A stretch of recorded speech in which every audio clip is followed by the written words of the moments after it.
All right, guys, today's guest is my buddy, Mike Masse. He is a, 10-year veteran of the drift community in this area, and he's been building and working on 240s. He's built some of, the most wild and insane contraptions for some YouTubers behind the scenes that you wouldn't even realize is him, and all around kind of just a wild mind when it comes to building. And we're going to sit down and talk to him about some drifting, some shop ownership, some building, 240s, and probably why drag racing has kind of continued to grow, whereas drifting kind of seems like it's in a fight constantly to get, you know what I mean? Because 10 years ago, I remember hearing about drifting, and it's the fastest growing sport. It was. And now it's where can you go? I got $20 in my pocket. Where can I go take my drift car? Or $40. Where can I go take my drift car? I could go take my drag car for $20 to Bradenton and have a night of fun. Man, those days are gone with drifting. Isn't that weird? Dude, that kind of makes me sad now that I think about it.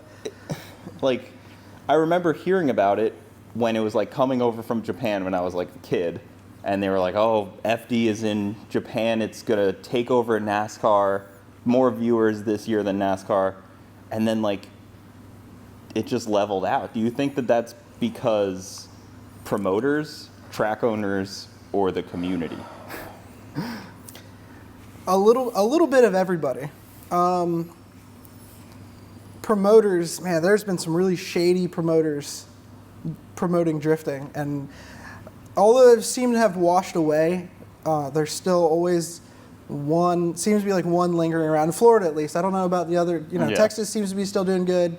The Northeast is dwindling now, but we're constantly battling where we can go drifting now. So yeah, you're right. Drag racing is on the up continuously, and drifting is, I guess, just kind of at a standstill. But I don't know if I can just pin it to one thing. The community, I love the drifting community. I love everybody, everybody that's in it. That's kind of loaded. I mean, there's some bad apples in every community for sure. We get a bad rap. Yeah. Takeovers, just dummies in parking lots crashing into other cars and mailboxes and stuff. People doing I guess that would be takeovers, donuts in intersections. Yeah, that's I don't even consider those guys drifters. Those guys are just hoodlums, basically, the takeover crowd. It's some of those guys can drive, and I don't get why they can't just spend $40 or $50 and go to the track. We have, I going back to not having tracks, we do have some tracks. We have Showtime, OSW. OSW is constantly putting stuff on. Showtime's constantly putting stuff on weekends. PBIR is gone now, but that was another one that used to constantly put them on. But it's if we're seeing takeovers in Tampa and St. Pete area, there's no reason why they can't go to Showtime, and at least be in front of a group of peers and people and show off there. And to me, the crowd at the takeovers isn't any smarter, and they're just brain dead. Yeah, Showtime's one I always forget about, but they actually do cater to the drifters probably more than any other track. OSW, I feel like they've been burned a little bit by maybe promoters or events being a little bit more wild than they thought they would be, so they're a little more apprehensive. But Yoho up at Showtime seems to love the chaos in a way. I mean, every time I go to their Showtime, it's amazing. Yeah, they do a good job. I show up, I unload the car, I get on grid and wait my turn, and everybody's into it. Even people, they'll have drag racing and drifting at the same time. Drag racers are over there watching the drifting, and it's a good time, good people. There's no shady stuff going on. It's a legitimate venue for all of it that they have. Right. There's a lot of 8th Mile track that has marginally not known for great prep, but that kind of makes it fun for the street guys. Right. They're not going to go ruin it. Then they have a oval track that's not huge and not insanely banked. I love that track. It's a great track. I love bank tracks. Growing up, It's not as banked as like the Freedom Factory is. Right. I It's started like a drifting minor bank, like in a little 2008 at DeSoto. So DeSoto is like, if you knew how to ride the bank at DeSoto and just just full on commit to that bank. So the DeSoto is now the Freedom Factory. Right. For people that don't know, DeSoto is Freedom Factory. If you could commit and just drive that track and do the bank at that track, you can do any bank in the country. Yeah, because OSW, I think, even has a steeper bank than the Freedom Factory. I don't think it is steeper. I know they used to call it Mini Daytona. It's bigger. It's longer for sure. Like it's like the Freedom Factory's bank is like Mini Daytona. They've always talked about it. It's like 22 degrees or something. It's pretty serious. I've only stuffed my car there once. I've stuffed my car at Freedom Factory a lot. I think that DeSoto or Freedom Factory is probably the more insane bank.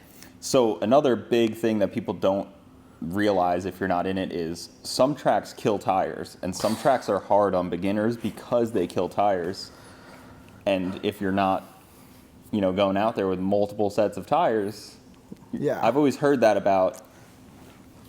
It's not the skid pad at OSW, is it the oval track at OSW Yeah. is just as bad as a Freedom Factory is on tires. Really? It's just that rough, gritty, grippy asphalt compared to the skid pad at OSW, which when we went and did that private day, that's what we did. It's not as much grip, but tires last. I mean, if we were at Freedom Factory and I could do 2 laps. If I'm not hot dogging, I could do 2 laps on a pair of tires. Yeah. On the skid pad, I can probably do 8 to 10 runs on just one pair of tires. But we're talking when you're on a bank, you're in 4th gear, Yeah. 7,000 RPM, I mean, 2J making 1,000 horsepower. I'm in 4th gear and on OSW sometimes for fun. All right. I'm just putting on a show or whatever, but it's just it just doesn't eat the tires. The temperature, it's not as hot usually. I don't know why. I mean, it's something to do with the asphalt, but it's really just not as grippy. And that was actually something I was thinking, because, when you go drag racing, they're spraying glue. Have anybody ever thought about spraying glue Could you imagine? to hook up people on an oval or on a bank? You know how much Spray faster some track glue times would down be? and let them really eat. I think we should bring that up to. Talk to somebody about spraying some We glue should talk down. to Cletus about it. Because you would really have to be like, you can't go out there with your, Miata that makes 500 horsepower and handle that, though. That would have to be like a Adam LZ Taylor Ray level, like, Are you talking about drifting powerful car. Yeah, oh yeah. on that glue? Yeah. Oh man. It would help you. It could help you grip up. So when we set up our cars, we usually set them up for grip. Like it's That's what I mean. So you're adding grip to the pavement at that right. point. It's like common misconception that a lot of people that are like, oh well, drifting guys, they don't have a lot of grip in their cars. They're not that fast because they're not gripped up. The reality is, we are as gripped up as we can be because we want to be able to control that car. We want to be able to lurch forward and get on somebody's door or run away from somebody. Yeah.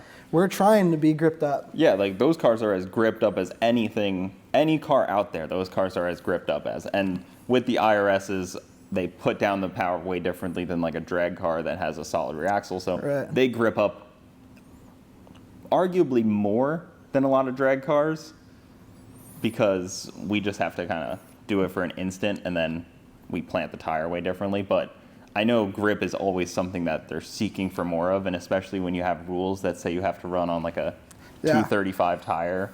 I or mean, you something see Adam's tiny. got a 315 on his, and Yeah. Von Gittin Jr., they moved up to 315s. That's huge. We don't allow 315s in most classes. It's 275s in most drag racing classes. 315 is like not allowed at that point. You get to a 30-inch tire, and it's like too big, 31-inch tire. So Man. grip is like, it is grip racing.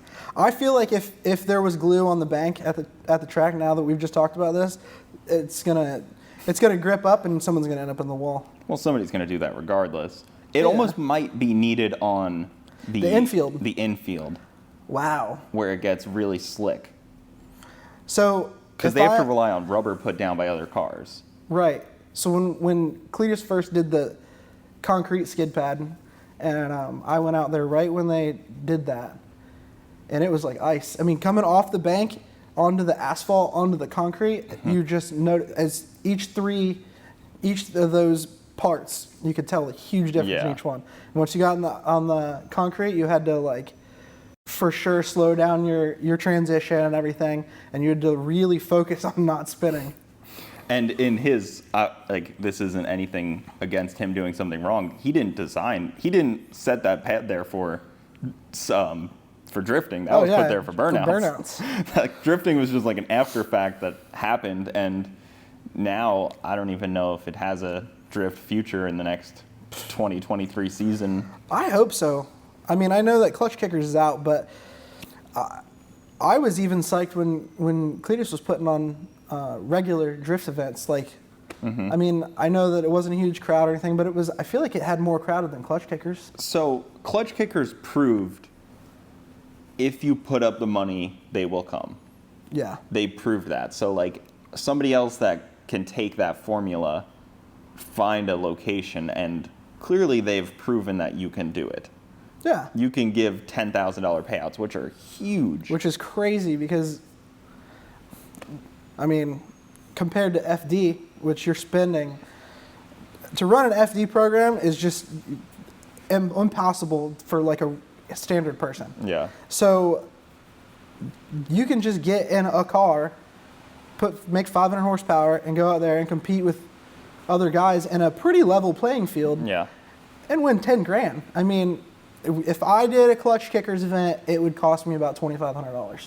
Tires, fuel, program, being there. Right. Yeah, and that's about what it would cost everybody, no matter how far you really have to travel. Like it's not like a huge difference for different guys. Like FD can range completely differently. Like people can spend insane amounts, or they can spend a little bit on the lower side. I know a couple people that have ran like Pro 2? Pro 2. They call it Pro Spec now. Yeah, Pro Spec. And like they can kind of squeeze by with like, not crazy amount of money, but then once you kind of teeter into that FD zone, you just have to try to outspend. It's a game of money. It's real. FD is really about marketing. Nobody, like, if you're going into FD because you love to drive, or you just want to win, and you think you're going to, that's financially the right move, it's not. Because FD is literally about marketing. These guys are paying all this money to compete just to market their products. Or just Von Gittin Jr., all the top names. They're either promoting the company that they are partnered in or they own. They're paying top dollar to market their business. It's a marketing ploy is what it is. It's tough though, because like we were saying, where I think there's less people building drift cars than there are building drag cars. Even like obviously drag racing's a little bigger, but like there's just less people trying to enter the one sport. So it's you're almost marketing to less people. You need to they need to figure out how to get more people in the sport to sell them parts.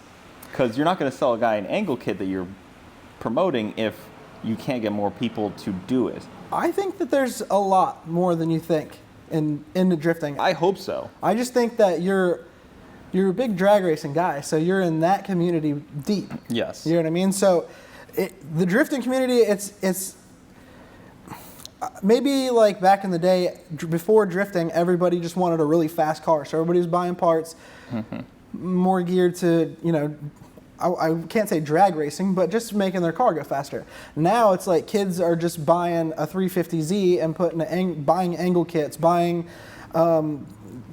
suspension geometry correction kits and stuff for their street cars, because every once in a while they want to go in a parking lot and drift, or go to a track and drift. Yeah, you see somebody driving their daily driver with some camber up in the front of their 350Z with the trumpets back there. Front wheels are sticking out 3 inches further than the back. Because you can realistically drive that every day as a perfectly good street car, and it's not a 240, so you're not going to have to worry about 240 problems. Yeah, I mean, you have to look at like Drift HQ. They're striving. I mean, Yeah. they're focused on drifting. I mean, sure, they'll sell you whatever, but they're focused on drifting, and they are growing. Even Adam LZ bought into it. Yep. So it's like the drifting is growing. I just don't know if it's the right direction. I mean, it's all anytime it gets bigger, it's the right direction, but it's got to be. It's tough because I feel like there's not a good outlet. Like people can build cars, but there needs to be that outlet. You can drag race in so many different things and so many different classes and stuff. But even like people that were watching Clutch Kickers last year, how many people were like, well, I can't come. Like how many people kind of like backed off a little bit on their builds when they were like saw some of the caliber of cars. They almost needed A, B, and C classes to begin with. It started out as more grassroots, and when they realized that the payout versus the pay in to FD, a lot of FD drivers just brought their demo cars out and just were thrashing. I mean, but then again, look at Chelsea. Chelsea's in a Fox body with like 300 horsepower 4-cylinder, and he's out here out driving.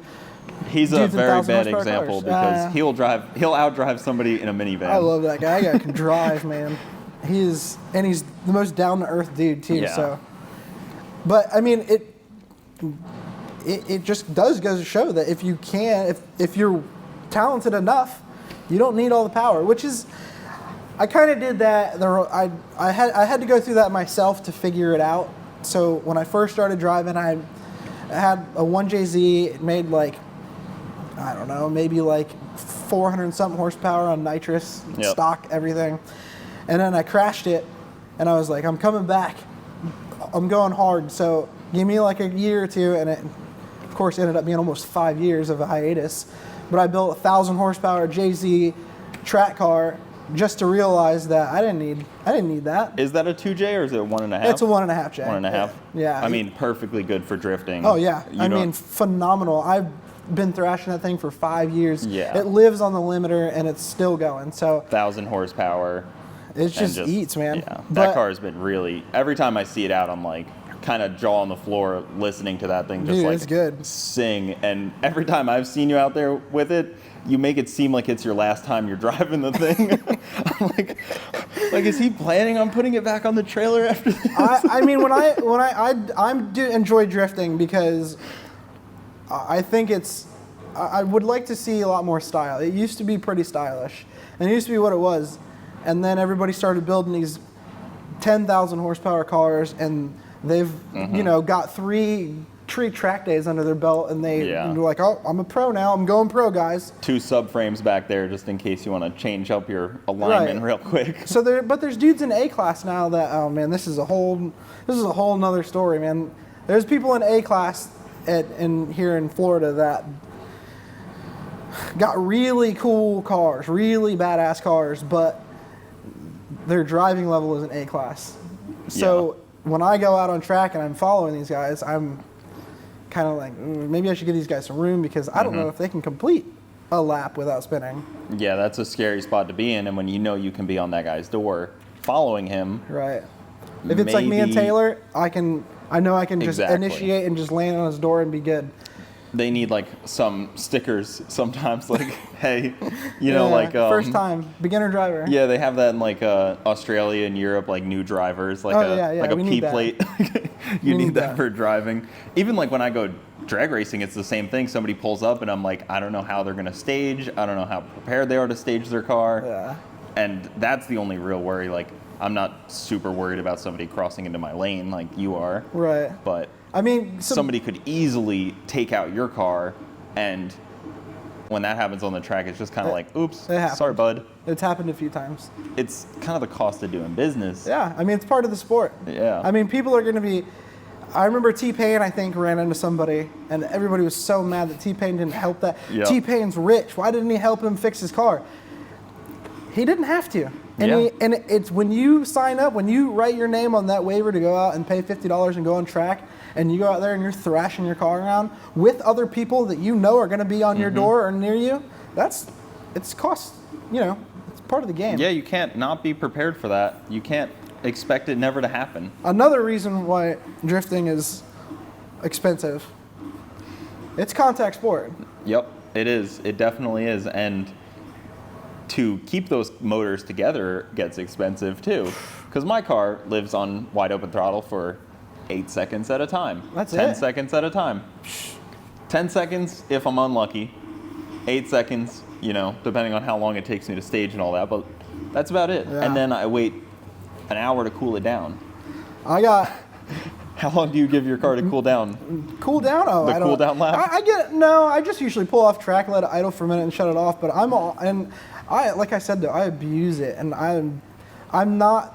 I didn't build that car to just go out and just drift it. I'm putting on a show. Yeah. Like, that's why I even got into drifting. I'm putting on a show, and I'm gonna show everybody how cool it is. I'm gonna do the sickest stuff. I'm gonna have the smokiest car. Like, Yep. that is the car. That's my personality. That's how I drive. Everybody's like, well, you're just on the rev limiter for the whole time for a minute and a half. You know, like, why don't you shift gears? And I'm like, well, first of all, I was in fourth on the skid pad, so I don't know what you want me to do. That's just how I drive. Fit's gonna break it. My foot is here all the time. Like, that's just how I drive. I don't That's the know. only way to drive a That's how I Jay-Z think it's car. fun. Yeah. If it was an LS, people would be like, please stop. Oh, yeah. Jay-Z is just Please get off the beautiful. rev limiter. Because that's the best way to drive a Jay-Z car. Dude, I was actually,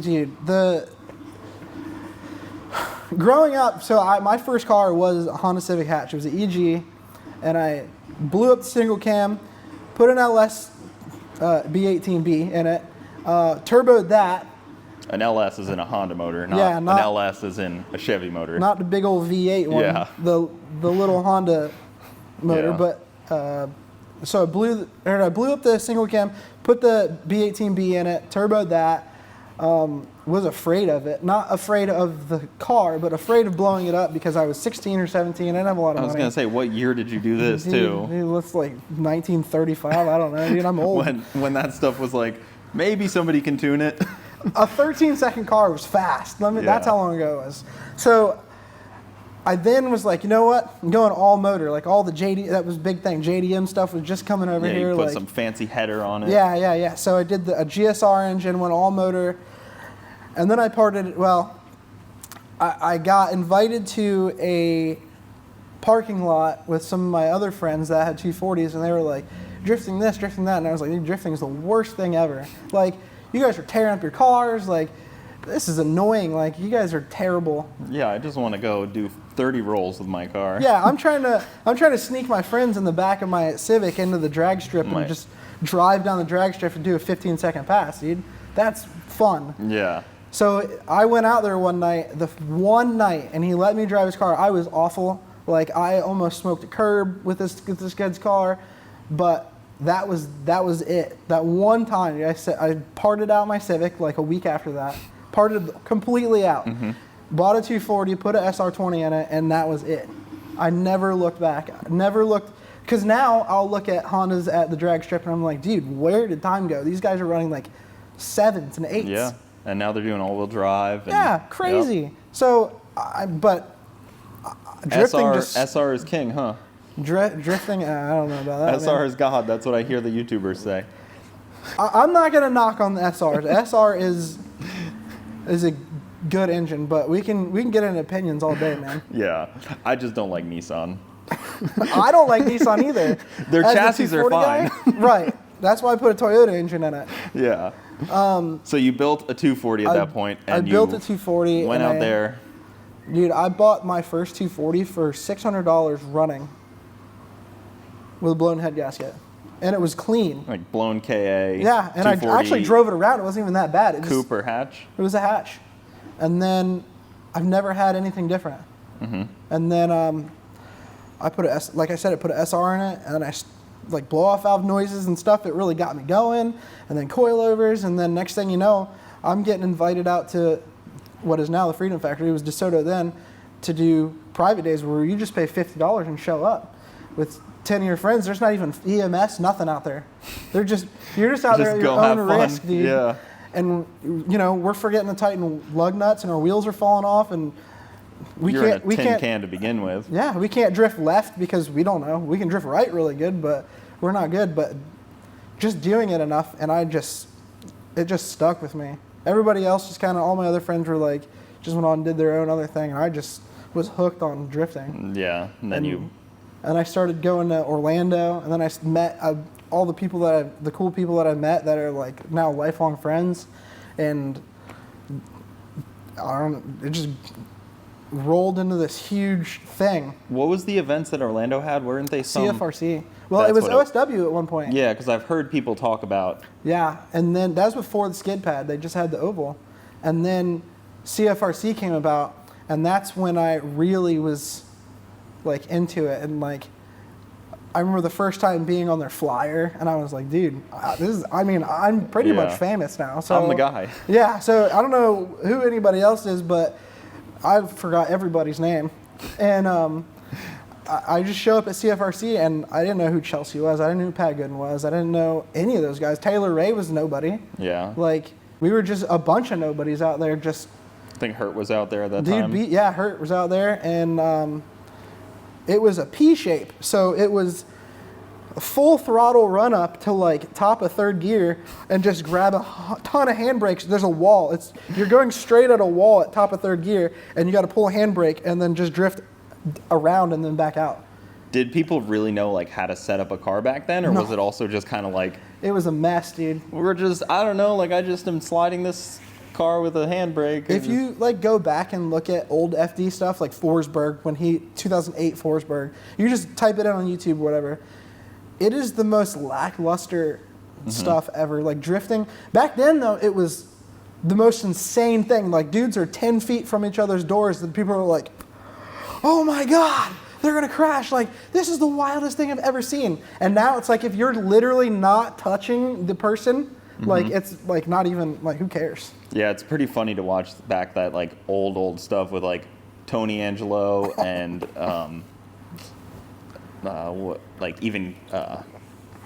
Dude, Tanner Faust. Tanner Faust and Vaughn when he first kind of was into it. Man, like they were nerds, man. And like their cars like looked so cheesy compared to what they are now. Dude. They looked like so like just you sticker bombed like Vaughn's car literally looked like you sticker bombed a Mustang.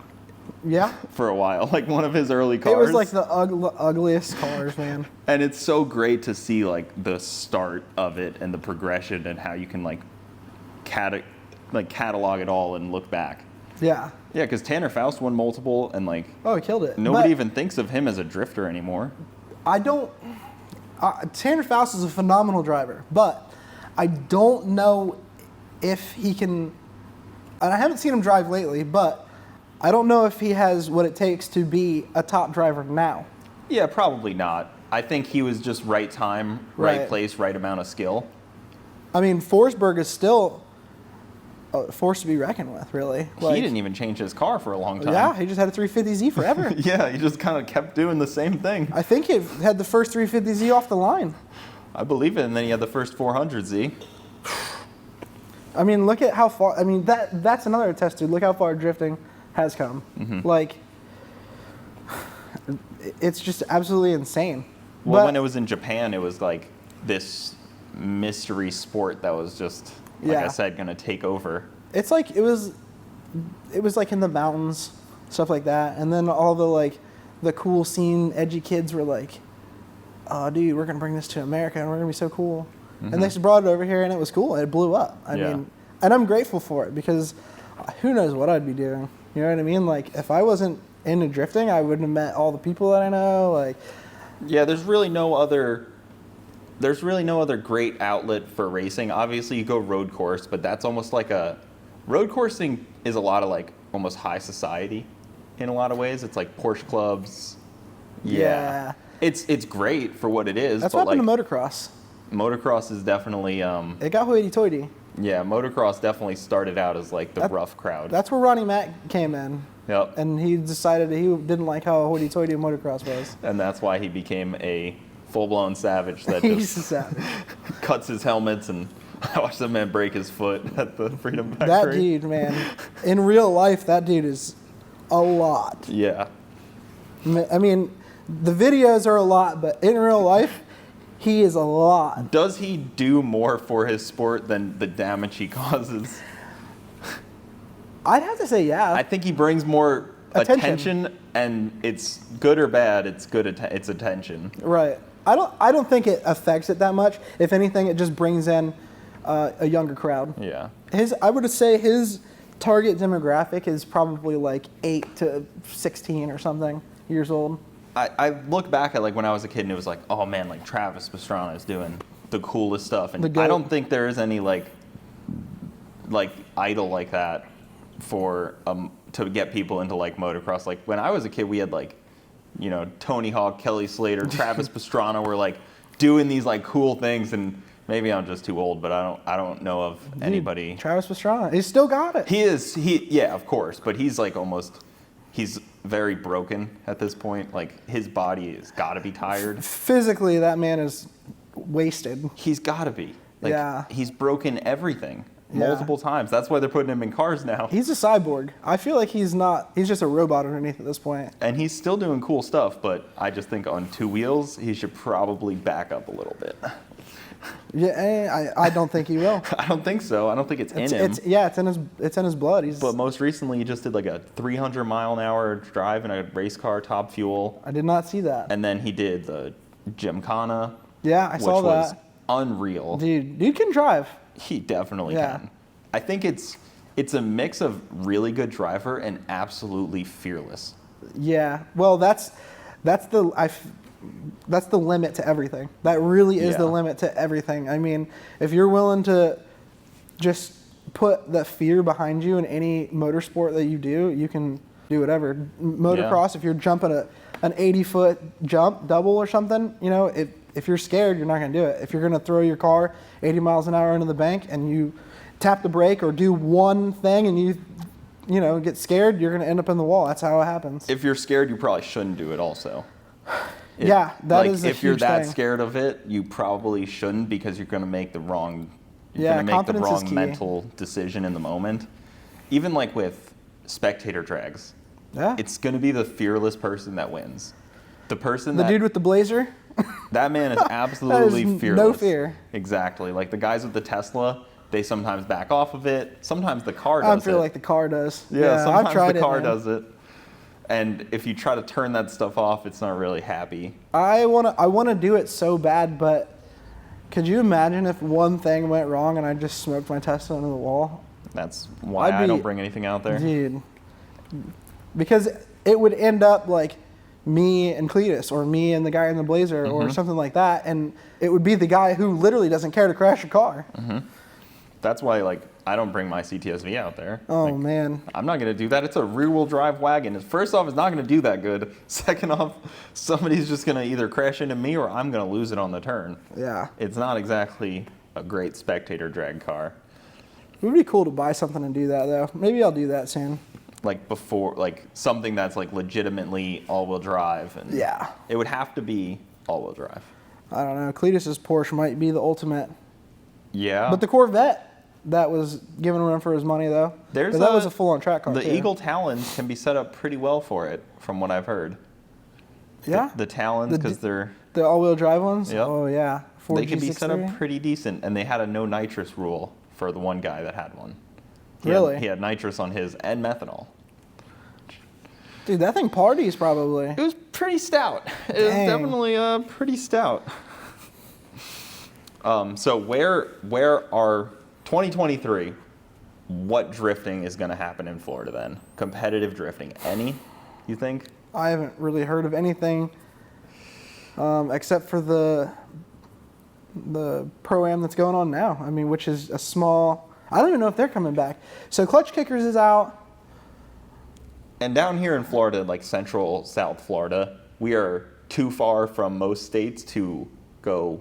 Yeah, Texas is far. Yeah, Texas Texas is where it's going on right now. 10, 15-hour drive to get to Texas. They have multiple Pro-Ams.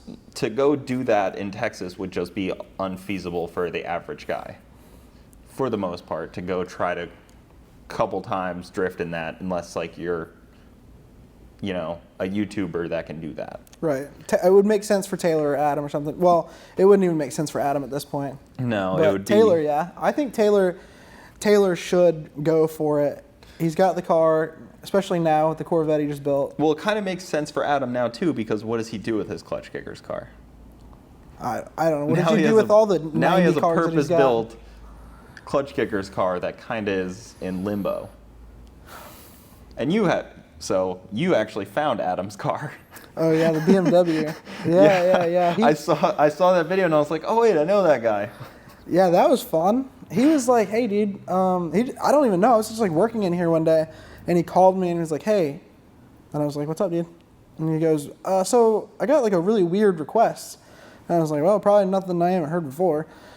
And he said, I've located my first car and it's somewhere near you. And I was like, what does that mean? And he's like, I don't know. I just know that the last person to register it lived in Sarasota. And I said, how long ago was that? And he's like, I was like 7 years ago. And I was like, man, the thing is gone. And he gave me some of the info. He gave me the VIN, and I looked up the VIN, and dude, I don't know why I invested so much time, but it was fun being a detective for like a week. For a car. And car detectives over here. yeah, I found it. I mean, it went through like 3 different hands, never registered again, but just kind of, I guess the 3 different owners that it had either sat or it was like used in fields for donuts or something and just sat there.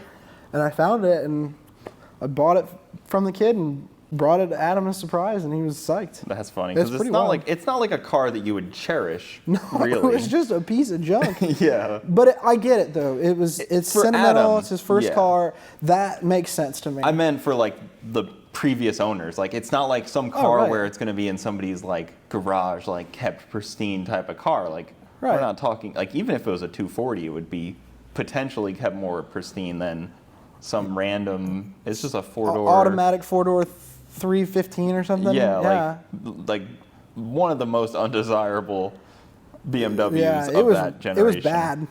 It was really bad. And I'm actually pretty psyched to see it turn out as good as it did, because the original plan was just like, I don't know, I just want it and I'll figure it out, but we're not going to make it like, we're not going to engine swap it, we're not going to do anything crazy. And now it's manual engine swapped, and it's got wild wheels, and it's becoming... I get the sentimental value for him for sure. Yeah, 100%. And I'm not trying to like say like that car is stupid to work on. Like I would It's do the stupid to same work thing if I had the ability to. I would do the same thing. It might be. If I had enough cars and people to work on my stuff, I probably would do the same thing. Adam might have started a low-key trend. I don't know if he did it or not. I don't really get too far into everybody's YouTube stuff, just like my friends and stuff. Danny has his first Volkswagen, and I dropped it off at paint a couple months ago, and freaking gonna restore his first car. And it literally sat in a field for like 5 years, and it's rusty and it is a piece of junk. But he wants to restore it back to like really like new.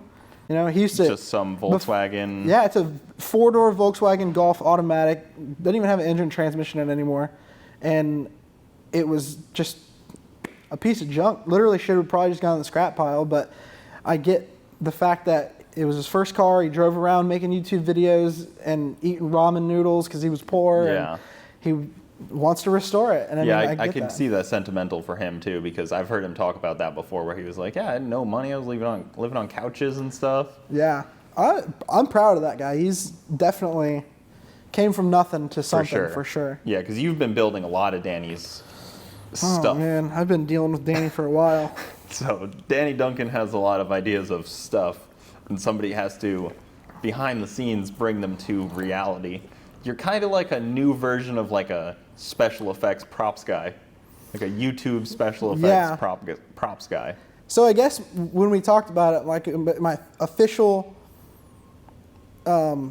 label or whatever was creative manager. So I was in charge of helping with the ideas, being the creative part behind it, but mostly making the ideas come to life. So if we have this idea, I'm the one in charge of either building it, having things done to make sure that I can build whatever, or make sure that the stunt or idea that we have is filmed.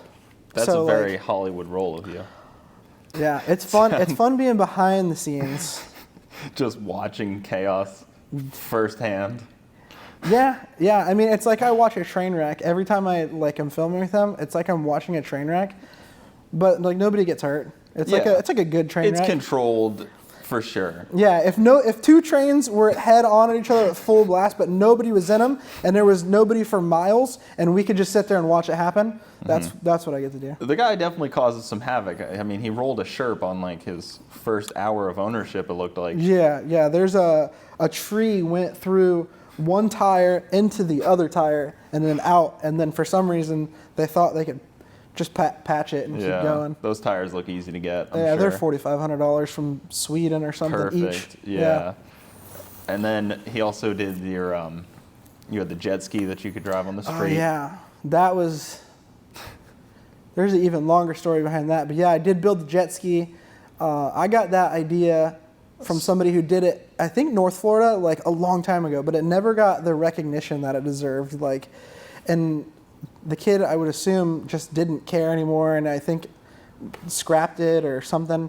So I built one, and I was like, I have to do this. I have to just build this thing. Yeah. I have a scooter, so I built it, and then Danny was like, yeah, I want one. And I was like, well, good thing for you. I know exactly what to do. I just did it. And he's like, all right, cool, let's do it. That was cool. And then you had the lifted lawnmower. The lawnmower, yeah, the really tall lawnmower. It was, I want to say a 6-foot deck height.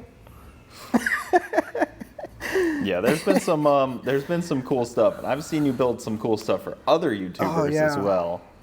All the stuff that I did for Ross, like the double-sided Honda Civic, that was probably my most proud. I remember seeing the double-sided Honda Civic for the first time, and it's cool because it's so local. Yeah. Seeing that kind of stuff, like the Honda Civic, the hydraulic. The hydraulic car, and then the porta potty. The porta potty. The local stuff is so cool. Yeah. It was funny because me and Ross used to vibe with ideas, and they would just nonstop. We could talk to each other, and at like 3 a.m, and we'd just be sitting in my living room, and he'd be like, yo, what if we did this? And I was like, yeah, but what if we did this? And then he's like, yeah, but what if we did that? And then we did this. And it would just snowball into this huge, elaborate idea. And that's my thing, is elaborate. Like, when I flipped his van, like pranked him, because nobody's ever pranked him, I wanted it elaborate. I didn't want to like just move his car. I wanted it flipped over in the parking lot, and I wanted the whole world to be like, what is happening? Publix parking lot out here with an upside down van. Yeah, so the cops came, like, that I wanted all that. was going crazy in the local groups too. Dude, it was funny. So that was in my neighborhood basically, like this is our community, and all the local Facebook groups were loving that. And what's that kid from Siesta Key show? Alex Campo? Yep. He drove by and he took a picture of it and he posted it on his Snap. And I want to say that Ross and him are friends. And I almost gave away while we were taking it off the trailer, because I had a friend come with a Bobcat to take it. I pulled up in the spot, and then we pulled it back into a spot. And then we just both drove away. And he parked his Bobcat over there doing construction at a bank. And he made it seem like it was just part of the thing. So he came by and he was like kind of filming it, and he posted it. And I thought he was going to give it away and Ross was going to know, but he didn't. Yeah. So it worked out good. But yeah, the double-sided Civic thing was probably my most fun. I don't know. Yeah, probably my most fun and like creative idea, because we were doing the prank where we would put a sign, and people sitting on a bench at Marina Jacks, and we'd come up behind them and put a sign that says no sitting on the bench. And then he would walk around and then come up and confront him. Well, when we were leaving Marina Jacks, we were watching somebody get a ticket for backing their car in. He's like, that's so stupid. I said, yeah, you know that you get a ticket for backing your car in. He's like, no way. And I was like, yeah, that's ridiculous in itself. That's what I said. So I was like, well, dude, what if we had a car that didn't have a front end, or no, didn't have a back end? And he's like, what do you mean? I said, what if I just made a car that had 2 front ends and we backed it in? Like, technically, like, if you lift like underneath the car and looked, you'd be like, oh, this is backed in. But you couldn't tell from the outside. And we backed it in and see if we can get a ticket. He's like, wait, can you do that? And I was like, dude, let's do this. So he immediately went and bought 2 Honda Civics and brought them to the shop, and I just cut them. I cut them right in half. And the way I do stuff like that is there is no like thought process in something like that. There's no thought process. You just cut it in half. and then you figure it out. Yeah, you just have to start. Yep. So I just got like square tube. You didn't break out your CAD design No, on the none of that computer or stuff, nothing. dude. You just started cutting. That's my favorite way to do it, man. Is just the go Sawzall. for it. And I guess the thing is I'm a problem solver. So like, I will make this problem and then I'll solve it. So that was it. The problem was I have 2 half cars. I need to put them together. So I did it like really thick square tube, like in the frame, welded everything in, made like all this sheet metal stuff, and then had my friend paint it, and it looked like it probably came from Honda with that. I remember, I feel like that was insane on Facebook too. It's got like I think 180 million views or something. Like insane on Facebook because Yeah. it looks so legit and people are so confused by it. Dude, just driving it is... It because, looks legit. Like yeah, it is. I mean, so you had to have somebody drive it in the back. Not drive it, but at least hold the steering wheel because it was functional. There wasn't an engine. I took the engine out Yeah. and I replaced it with sandbags because there's no reason to have 2 engines pulling it apart, but it would be funny. So somebody had to hold the steering wheel straight, and it would be so funny because he didn't know like anything about it. I said, just get in it and drive it. I'm holding the steering wheel straight. And people were like behind us at a traffic light and pull up to me, and they're like, what's going on? And I'm doing this like at the thing, and they're like, what is happening? They're taking their phones out. And then he starts going, and then I just do this a little bit to the wheel, and the back end comes out, and he started freaking out. so it had 4-wheel steer. Dude, we could parallel But park 2-person anywhere, dude. There is a lot more that could go on with that car. Dude. A lot more content could be made with that car. Oh, yeah. Like trying to like go around a track or something with it. Or I want to some, say like, one of the Boosted Boys or like maybe Emilio. I don't know. Somebody offered to buy it or whatever, and they wanted to make it a burnout car. yeah, that sounds like it would be an awesome Dude, that would burnout be car. sick. I'm surprised you didn't like lock out the rear end, just like. So I did bolt a D-ring at the bottom, and obviously it's not like, it's just like, it was like a quick thing so I can move it around without anybody being around. And you ratchet strap the steering wheel down to the D-ring in straight position, and I can drive it around or whatever and do what I needed, but I wouldn't do it like on the road. I was thinking like, it's almost like you would have to put a hike is delete. Like, Yeah, something like that. That's what You it could do almost that. is like. But the double steering thing made it so good. Oh, for sure. That makes The it parallel awesome. parking was amazing. And we actually, so when they gave us, well, the people came up to give us a ticket, she actually took a picture and she called her supervisor. Supervisor said, just leave it alone. And then she drove off. Well, we were like, well, we need more content. Let's go drive it around downtown. So we drove it around. We found the lady who was going to give us a ticket. And we're like, yo, why didn't you give us a ticket? And she goes, is that the car that was at Marina Jack's? And I was like, have you ever seen another one like this? And she's like, true. Well, my supervisor told us not to touch it. Don't touch it. Don't even look at it. And I was like, all right, cool. And even like the silver makes it the most like low-key thing ever. Just the most regular, ordinary car ever. Exactly, because it could have been any other color if you were spraying it. Yeah, it was And the funny. silver just makes it so boring. Yeah. It's just a regular car with 2 front ends. And I was even thinking about the meme of you is almost very viral of you with the porter potty on the lift. I don't know what. So Ross bought the porta potty for me to make it a driving porta potty so we can drive it around. We didn't have at that time. We didn't have the idea of like flying it with a parachute or a parasail or whatever. But it got dropped off here in a huge box by freight company or whatever. And I'm like, dude. At least it was a new one. Yeah, that's what I said, dude. I was like, you have to buy a new one, right? And he's like, oh, where do you get one? I said, dude, I don't care where it comes from, but we have to get a new one. Yeah. And but it showed up, and I put it right there, and I was like, dude, this is actually super funny that I have a brand new porta potty in my shop. And then for no reason, I just was like, I'm gonna put it on the lift. And then I was like, yo, my friend Alex, I was like, Alex, take a picture of me doing this. So I grabbed the transfer case that I just took out of a Dodge or something, and I put it underneath it, and I was like, oh, working on a Dodge tonight, and I posted it, and I had no idea that it was gonna go like. I still see that pop up every now and then. I do. Now it's all grainy. All the photos all like grainy and terrible. Yeah, it's been like compressed so much. Yep. I do wish I got a little bit more credit for it. Like a lot of the stuff, I do wish that I get a little more credit for, but at the same time, I do love being behind the scenes. Yeah. But that one, so they like photoshopped out anything that had to do with my shop in here, or like the Danmar stuff, they would Photoshop Danmar and put whatever their Facebook all-wheel drive truckmemes.com or Yeah. whatever on it, and then they would change it to working on an F-150 or working on a whatever, and then I don't know. I mean, it's the name of the game. I'm not mad about it. No, I mean, it would just be cool to get a little bit more credit That's for how it. memes work, man. Yeah. They become the internets really quickly. I've made some memes. I've made some stuff, man, that a lot of people don't know about. I know. I've come over here and seen some crazy things in this shop. I mean, I saw a ring of fire once. Oh yeah, that was one we had Ronnie Mac jump through, and Danny jumped through it naked on dirt bikes.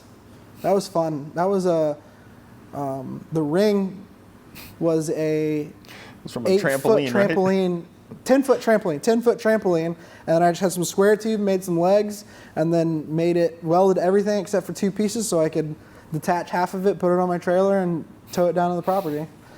Did the golf cart on hydraulics. That's still here. Gonna get a revision for some 4-link so that we can make it do some crazy stuff, because he breaks everything. I mean, that's the name of content, unfortunately. Yeah. Oh, it's fine. It's funny. I mean, sometimes I build stuff for him to break. So I made the sidecar for his Ruckus that looks like a penis, and put a plastic wheel on it. Or no, I put a wheelbarrow wheel on it from Tractor Supply, because I knew that he would try to jump it, or he would try to do something stupid, which he did, and it would either break the wheel, or I could put a strong wheel on it and it would break the frame. And then I would have to build a new one because he loved it so much. So I was like, I'm gonna put a cheap wheel on here. And sure enough, he smoked a curb with it, just blew the wheel out. It was the funniest thing he ever seen. Yep. And now it's his thing. And then I think that was when Bam Margera was with us, and he was driving it around too, just hitting shit. Just crashing it Stuff. just because. I mean, I don't care. Okay. You can curse on here. It's fine. I'm not too worried about it. Let me make sure that this thing's not going to die.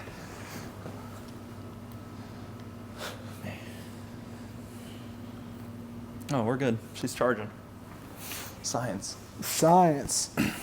Yeah, I was thinking about you basically make props. It makes me think of like Mythbusters, where they're like talk about like, oh, like we make props for, like I was making props for movies. Yeah. And it's similar stuff, but YouTube is becoming like the next Hollywood, where people are 100%. spending money. Like people spend like legitimate amount of money for like one video. Yeah, I mean, you have to spend it to make it.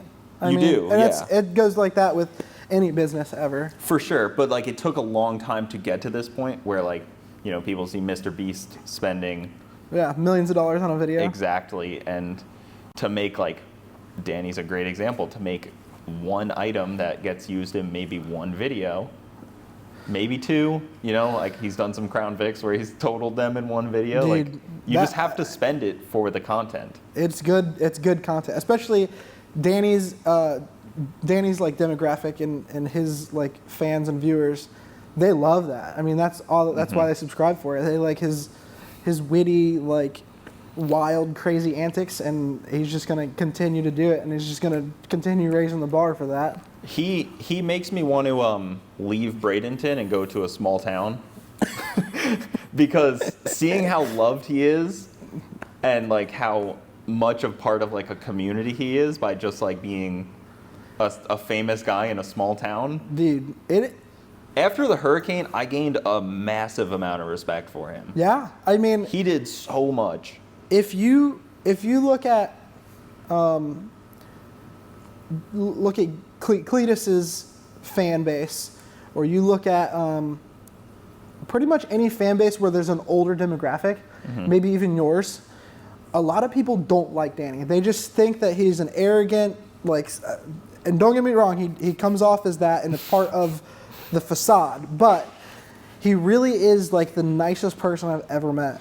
No, my first experience with him, I was like, man, this guy, like, we were at the Freedom 500, and I was like, man, this guy just doesn't care what's going on. He was off, like, throwing Coke bottles, doing his own thing in the corner. Him and Ronnie were peeling banana peels off. They threw the banana and kept the peels so they can throw them during the race like Mario Kart, and it was hilarious. It was fun. Great. That was my first experience with him, and then I realized, I was like, oh, he actually means extremely well. Yeah. and wants to help his community as much as He possible. loves it, dude. He Loves Englewood. which is just in general, like anybody in general. He loves helping anybody.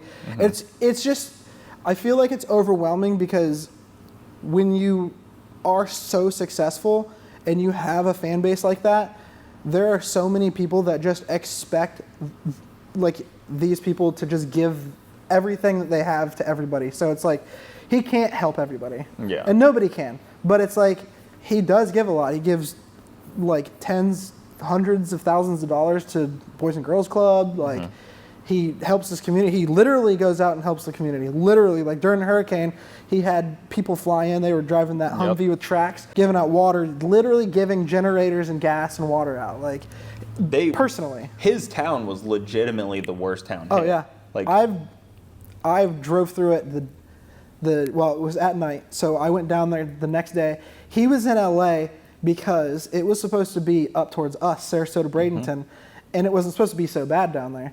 Well, it shifted overnight, and he immediately was like, I can't even get a flight right now because they're not flying in. But I have a flight for the first flight that goes down there.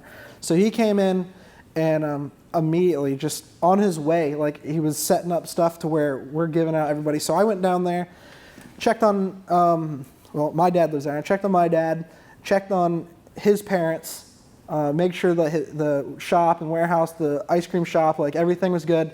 And just the destruction down there was insane. Like my truck is lifted 35s, and there's spots where I wouldn't even go.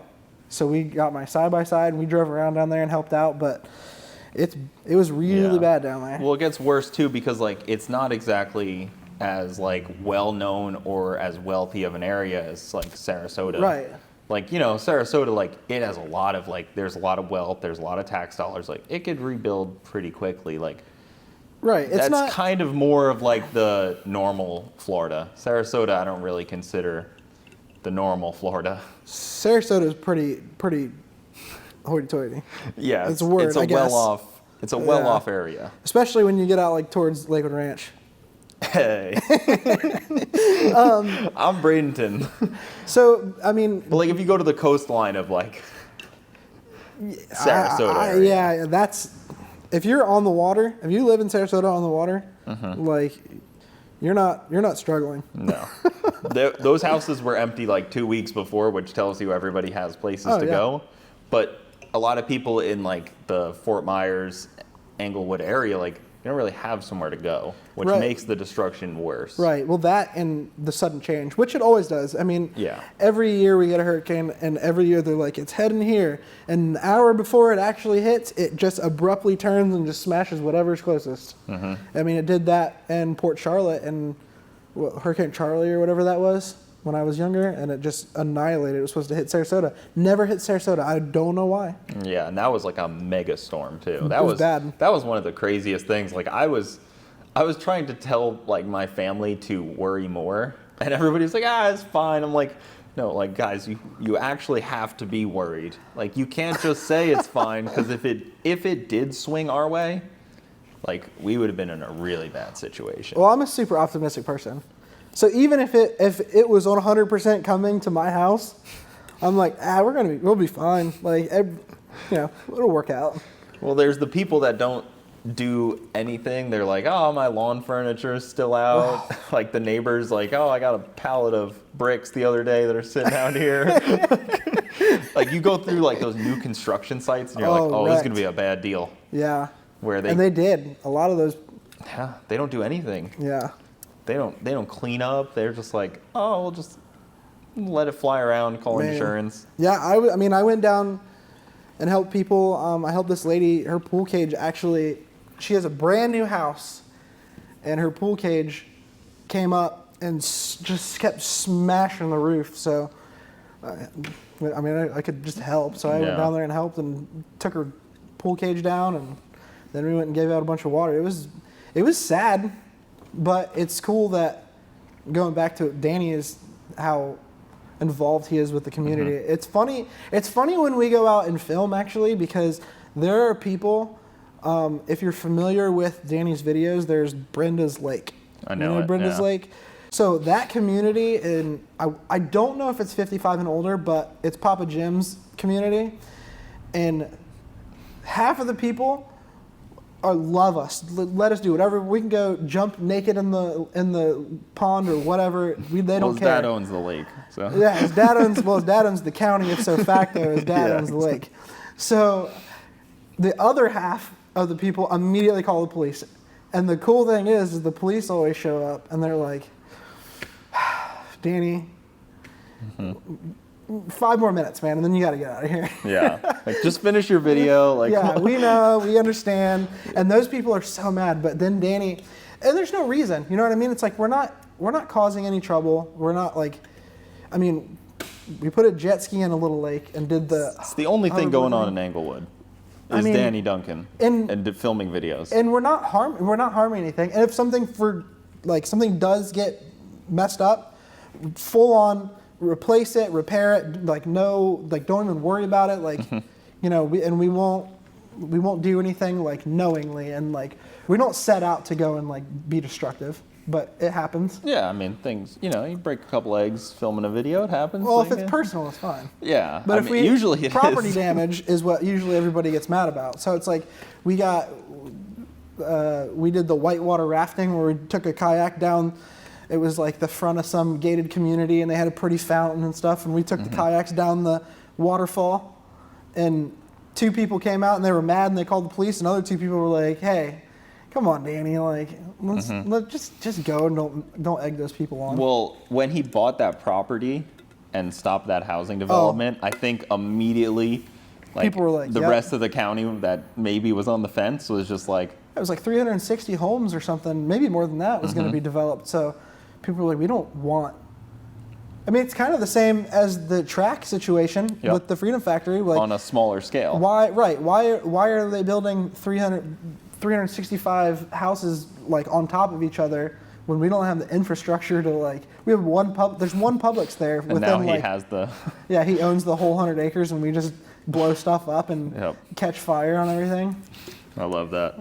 So, we'll let Danny be for a little bit. Let's talk about drifting a little bit more. How do you stop drifting becoming a money sport? What rules could be put in? Because that's the same with drag racing. We talk about rules. How do you stop people from just outspending the class? I don't think it's possible. Can you do tires? Can you do engine they did that rules? In FD, but it's like a transmission.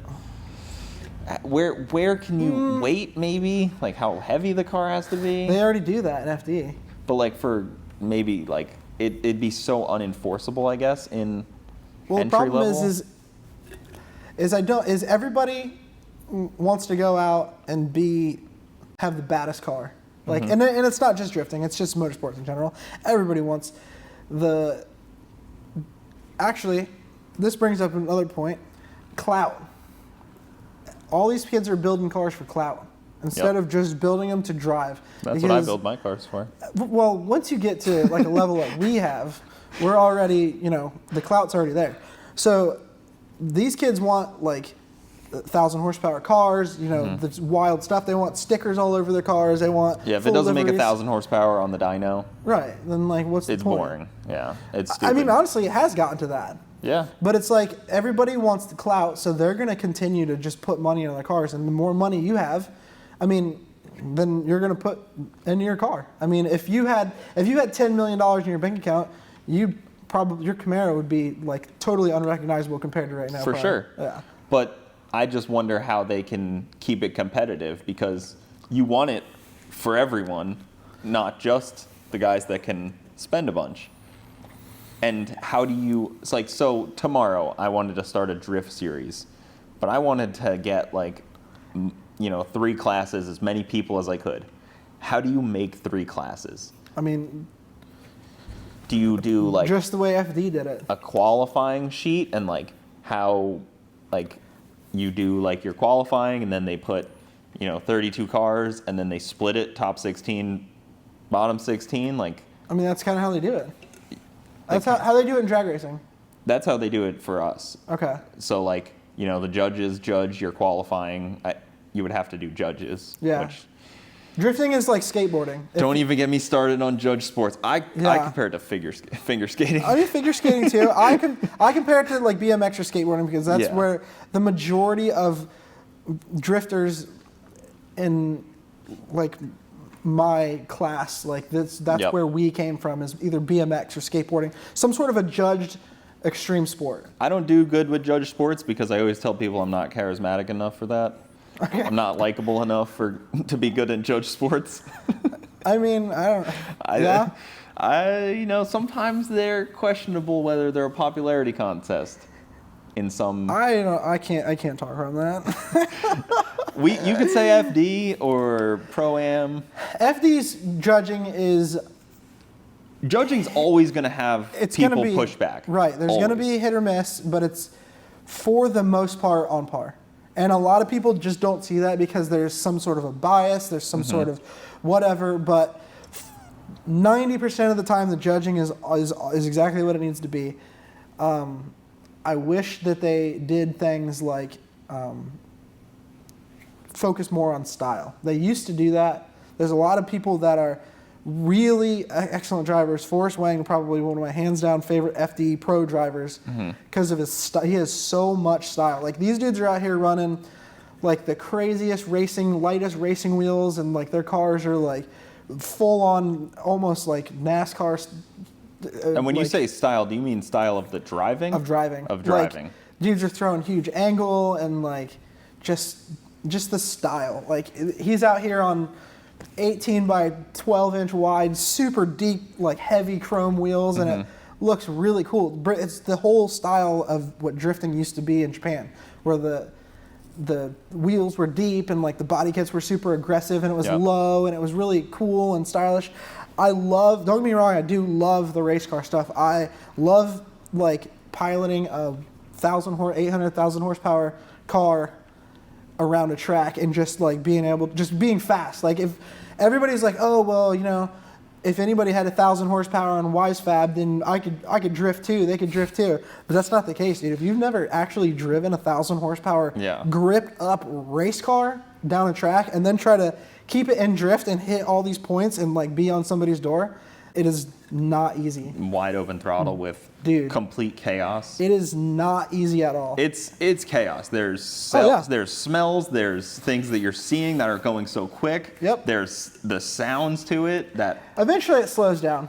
Of course. In here, yeah. You just get used to whatever, and drifting is all about, motorsports in general is all about seat time, but the style, I'd love to see more 300 horsepower, 400 horsepower, 350Zs, or everybody hates 350Zs, they sound obnoxious, whatever, but they're so fun to see 5 really good drivers in 300, 400 horsepower cars that have a bunch of seat time, and they're just on each other's door, and there's so much style and flair to it. Yeah. It's like, it's just different. Like the train contests are always pretty interesting to see. So fun. Yeah, like, if you don't think that, like, a car sideways drifting around a track and there's another car literally mere inches away from them, mirroring everything, backing off, giving them space to transition, and then getting right back up isn't like the coolest thing in the world, then I feel like you're just not an actual car person. So maybe that would help a little bit, is like, say instead of doing contests between 2 people, they do it like, 2 people actually together that are friends, and they judge like pairs. They've done that. Because that sounds like it'd be really cool, because then that's almost like you can have like a thing together. Yeah, like, that's Taylor, Ray, and Ben used to do stuff like that. They were like usually the guys that always won. Yeah.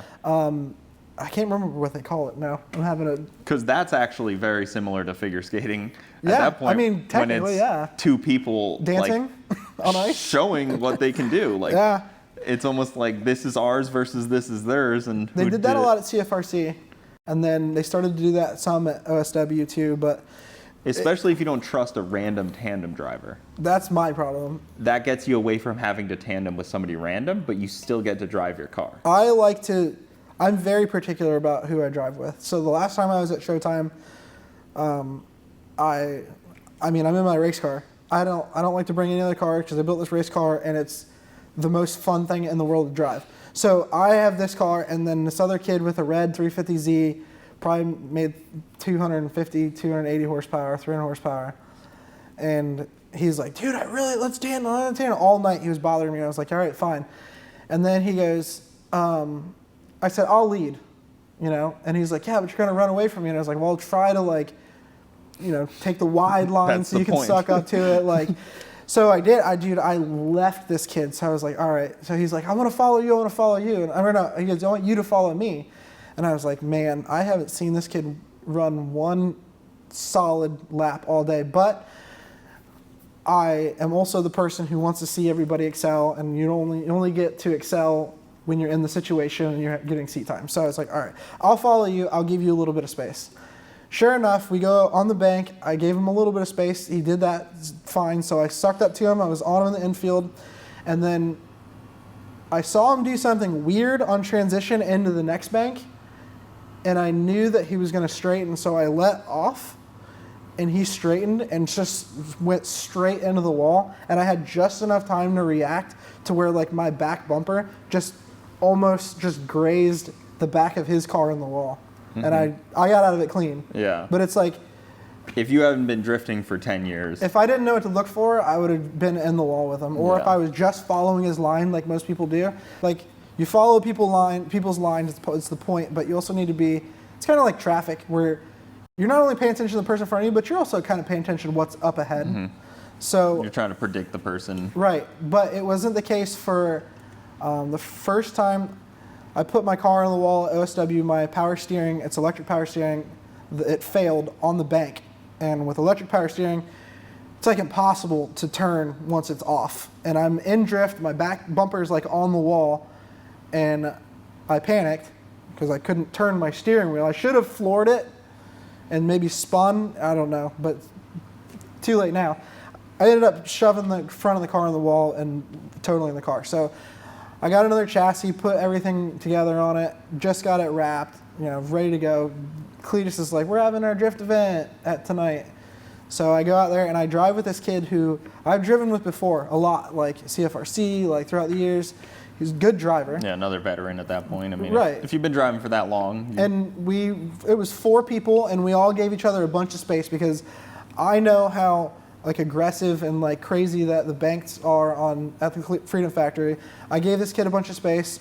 I guess he was having car problems, I don't know. He came out of drift, went up on the bank, and I let off to go down and give him plenty of space. So when you are in a train or somebody's behind you and you do something weird and you're gonna either spin or you lose drift, get out of the way. Because you got a whole train of people coming. Yeah, you know where they're coming to. Right, and they're behind you. Yeah, you know the route that they're taking. He goes up, and then I let off, and I go sink down a little bit on the bank, and then he tries to reinitiate in front of me, and all I could do was just floor it and spin the car so that I didn't hit the front, and I spun the back, and it smashed the back of my car into the side of his car, and it caved in. I mean, luckily, tube rear and all that stuff, you just cut off and redo. So he didn't commit to decommitting. He didn't commit to being done with the drift. It was. I mean, I hate to say it like this, but rookie mistake. Yeah. And it happens. It's kind of I've just been burned a lot, so it's I'm particular on who I'm driving with. Yeah. Have you competed at all? I did. That? I did some 3 palms stuff, which was Punta Gordas, and it was a nightmare. And it was remember when I was there's a lot of sketchy promoters and stuff? That was that. So it was a Formula Drift Pro-Am, you can get your license. There was good payouts. Pat Gooden and Jeremy Lowe and somebody else was judging. It was a good, legit. And those guys know what they're judging and stuff. So I was like, yeah, I'm doing it. Yeah. And I placed 5th or whatever in the first one, and then the second one I hearing all these stories, and I was like, I'm not doing the rest. I'm like, it's no point. Even if I were to get my FD license, I'm not going to drive FD. I'm not spending that kind of money, especially because they did the Pro-Am. I don't know, maybe you finished the season or the Pro-Am, and then you got 3 months to prep for FD. There's not enough. So I stopped, and then sure enough, that place was shut down pretty soon. Yeah, FD's weird because it is a full-time job, but it isn't. It has to be a full-time job, but there's just... It's like being a YouTuber, man. Yeah. Yeah. It's a full-time job. It's the weirdest job ever. I And mean, there's not money in it like there is in NASCAR. right. I mean, It doesn't put the seats. It doesn't like get as much seats and views as it needs to pay drivers enough to make it their career. right. Unfortunately, It's like I said before. It's a lot of drivers. it's marketing. At least. It's a marketing Yeah. event, is what it is. I would love to see it become It's great. huge, and I mean, even their live streams. The live streams do good Yeah, for the most part. but we're not talking 100,000, No. 200,000 viewers. No, I don't think it's really that know. much. I want to say maybe like 10 I or would just like to 15,000. see all motorsports grow, and if somebody could figure out a way to help it grow, would be awesome. I'm all for it, and I've always been the guy. Like I sold my 350Z recently, that party car that I kind of kept a secret. With the blower. Dude, I kind of regret it because I love the car, but I have What another blower was project. that from? That was a Buick 3800 M90 supercharger. So Buick with like some 2.5-inch plate of metal. It was a get it yeah, to it was go- it was a box. So I took the lower intake from the 350Z and built a box on top, and then the top part of it was probably a 1/2 inch thick, so I can thread holes in it, and then I could bolt the blower on top, and then I made the pulley. I made a pulley for it so that I can route the belt, and it worked. It looked ridiculous. Dude, that was the the point. belt had like a foot where it was not even on a tension or Yeah, anything. it was wild. I didn't think it was honestly going to work that good, and I brought it to Martin at RS Enthalpy, and he's like the VQ guy. He's the one that puts all the pop tunes and stuff on everything. Yep. And I was like, hey, dude, I put a supercharger on this thing, and I want it to be super safe because I'm going to beat the crap out of this thing. But I want 350 horsepower. He goes, you're not going to get more than 300. The Stillen supercharger kits never make more than 300. I said, this isn't a Stillen supercharger kit. And he like peeks his head outside, and he goes, what the hell is that? I said, that's the Mike Masse supercharger kit. And he goes, what is it? And I said, go look at it. And he like opened the hood, and he's like, what is this, and why is this? And we put it on the dyno, and the first pass made 310 on 10 pounds. It literally would make 10 pounds just free revving. So some junk Buick. Yeah, I paid $100 supercharger. for the supercharger. I powder coated it, wrinkle black, polished the sandwich, the piece in the middle, and then a rebuild kit was $120, $40 in fluid. So it's like and then I got maybe $60 or $80 in metal in aluminum, and then I probably have $500 in that.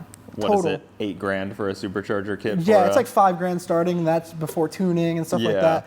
So I probably have, I bought GTR injectors for $260, and then I had a fuel pump like in my toolbox Yeah, or you something. drop in like a Walbro Yeah. or something. Yeah, Yeah, You don't- perfectly fine. And doesn't that, take much. Those Chinese Walbro 450s are pretty good too. I mean, I don't know about all that, but I've seen them do pretty good. Yeah?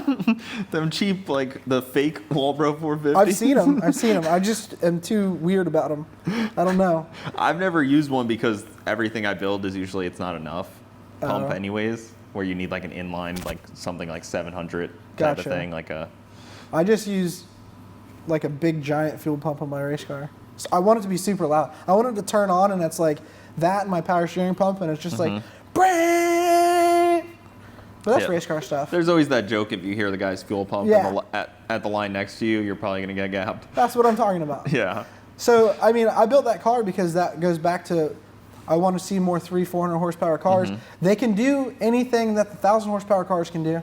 Yeah. So I put Wisefab on it because, again, I'm a big style nerd. I like to go as fast as I can to the first turn and just throw it in as hard as I can with as much angle as possible. And, like, I want people to think that, oh, my God, he's going to spin out. Oh, my God, what is this kid doing? And then, like, I pull out of it and do some weird, crazy stuff, and people are like, Yeah, that's what I think every time I watch a video of what's his name, James Dean. yeah. Every yeah, time I that. see him where his car is like actually like reverse, Yeah, guys like a hell of a backwards driver. drifting. Yeah, backwards entry. Yes, every time I see It's that, my I'm like, favorite thing. I'm like, oh my God, like what's gonna happen? And he somehow makes it work every time. Dude, those guys are like machines, man. When you have like thousands of hours of seat time like that, and a car that's like just dialed. It's the same when like NASCAR, they put those guys in simulators. They're like, okay, it's off season. You're going to sit in the simulator for 40 hours a week. Yeah. Like 40, Yeah. 80, 100 hours a week. Like, have fun. So like when I Man. watched what's his name, NASCAR driver driving a drift car, I was like, he clearly has a lot of seat time in a car. Have you've seen a NASCAR driver drive a drift car? Yeah. Who? Alex Bowman? Yes, Bowman. Okay, Bowman. I was like, I his love name was Bowman. just escaping me there. Okay, Bowman's a good. But you dude, could just tell he's a driver. Right. When he's in the... Those guys know, you know what I mean? They, Like, he's they just not know just- their way around a car. Yeah, So- he's used to like 200 miles an hour. Right. For like sustained periods of time. Man, I don't know how those guys do it, man. I can't even drive to Tampa without being just obnoxious. He's like, used to just like Yeah. doing this. I hate driving, dude. Honestly, that's a whole other thing. But I So would that's why love you to couldn't drive do my FD. car. Huh? That's why you couldn't do FD, because you wouldn't want a trailer to California. I would have to pay somebody to take my car there, and I would have to fly there. Yeah. Like if it's, I won't even drive to North Florida. Because they trailer to like Oregon. If I go somewhere, I'm really bougie. Like if So I have a Tesla. Yeah. If I have to like go to Georgia, I'm flying. If I like the Keys is like the farthest I drive, and usually the car drives. Yeah, you let the car drive for you. So 2J versus LS for drifting. Oh, Jay-Z, 100%. But I've done enough. Like I don't know. I've never driven like a high-strung actual LS drift car. I've driven your car. I've driven a couple of other V8 cars, but like not anything like the pro cars. Like I want a 800,000 horsepower, fast revving, like high compression, like monster V8. I want to Yeah. feel that instant torque where you don't even like need clutch. I mean, not like I use clutch on my car too much unless I'm slowing down like really slow and I have to shift, but I want to like drive a car where if I come off the bank, just say the Freedom Factory, come off the bank and you go into that next turn, instead of just putting it in second, I just leave it in third and I just am off of all the pedals, not touching anything, and then I just give it a little bit of gas and it just comes right back to life. Yeah, that's what's nice about the 2J, especially once like the big guys put nitrous on it.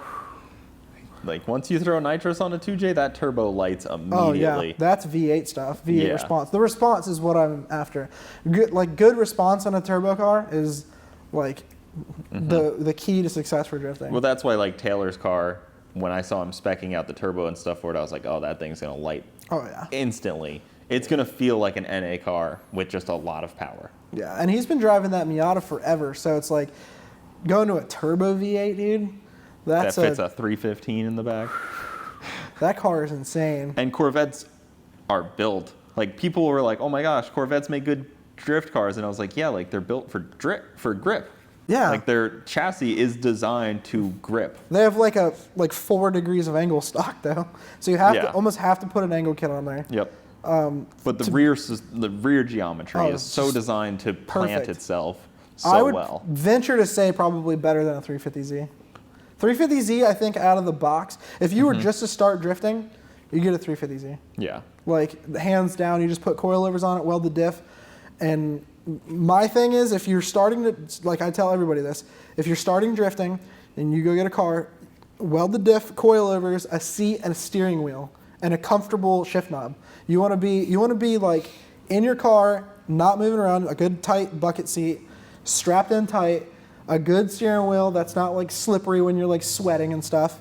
And you want to be able to focus on driving, not like slopping around in your seat or something. Yeah, with the your, seat, you wouldn't realize how important that and is. so important. Getting And tossed alignment. out of your seat sucks. Dude, and it's not just, yeah. Like getting like thrown around in your seat just sucks. I have seen people like end up in their passenger seat before, but an alignment too. Dude, an alignment, kids these days don't understand the importance of how good like a good alignment is. If you go out there, your toes like messed up, like in the front and the rear, you got a bunch of camber in the front, like way too much, and in the rear you have no grip, like it's just boring. But if you put a good like solid alignment, like ask around if you don't know, like ask around, but a good alignment. Get it aligned at a shop, Yeah, and then even you can stocks, tweak it yourself. Right, even factory specs are better than what most of these kids, but get it to factory specs and then tweak it.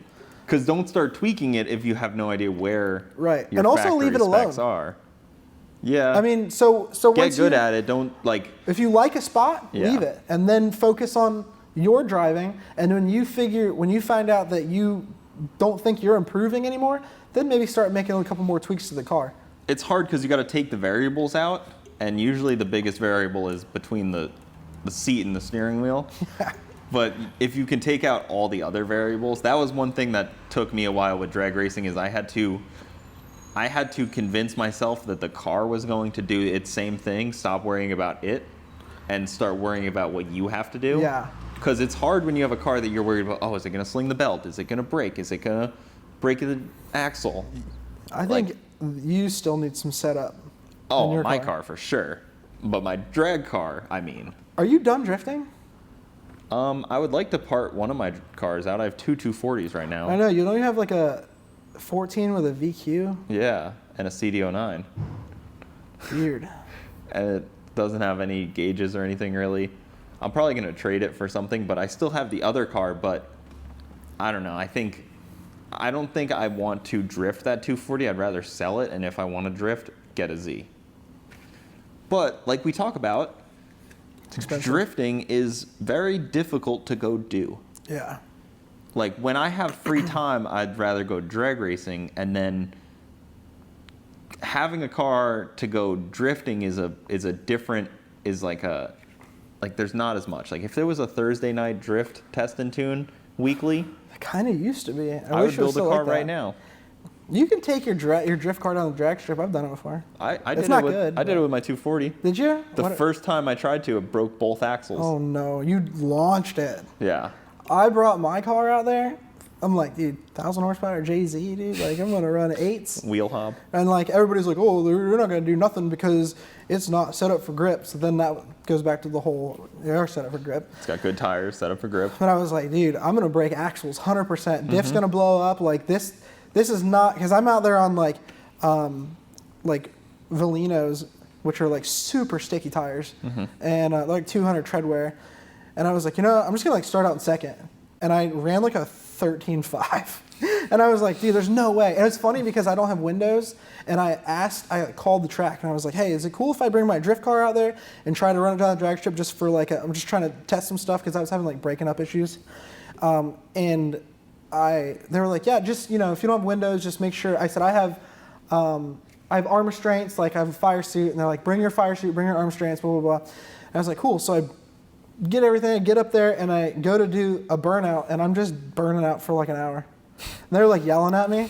I'm like, blah, blah, blah, blah. And I was like, yeah, I know how to do all this. The smoke, yeah, this smoky. Is great. They're like, stop. And I was like, oh, sorry guys, it's been a while.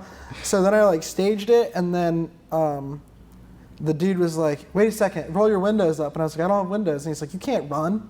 And I said, I'm like in here, dude. Like I can't. Yeah.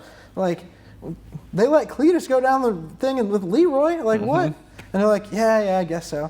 So I staged again, and then I went left in second, and it just goes, and then it just lit, and it just started getting down the track, but it was like, my 60-foot time was probably like 8 seconds. Yeah.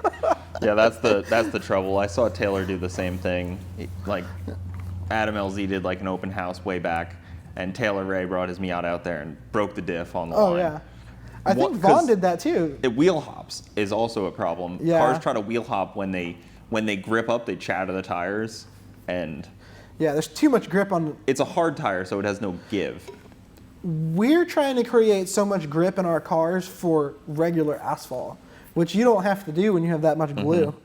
It's like, I mean, it's literally just taking 2 pieces of rubber and just doing this with it. So when, in your experience of drifting, when was or has been the best time to do it or get into it? Is that as soon as possible, man? But did you notice a year where it seemed better to get into it than currently?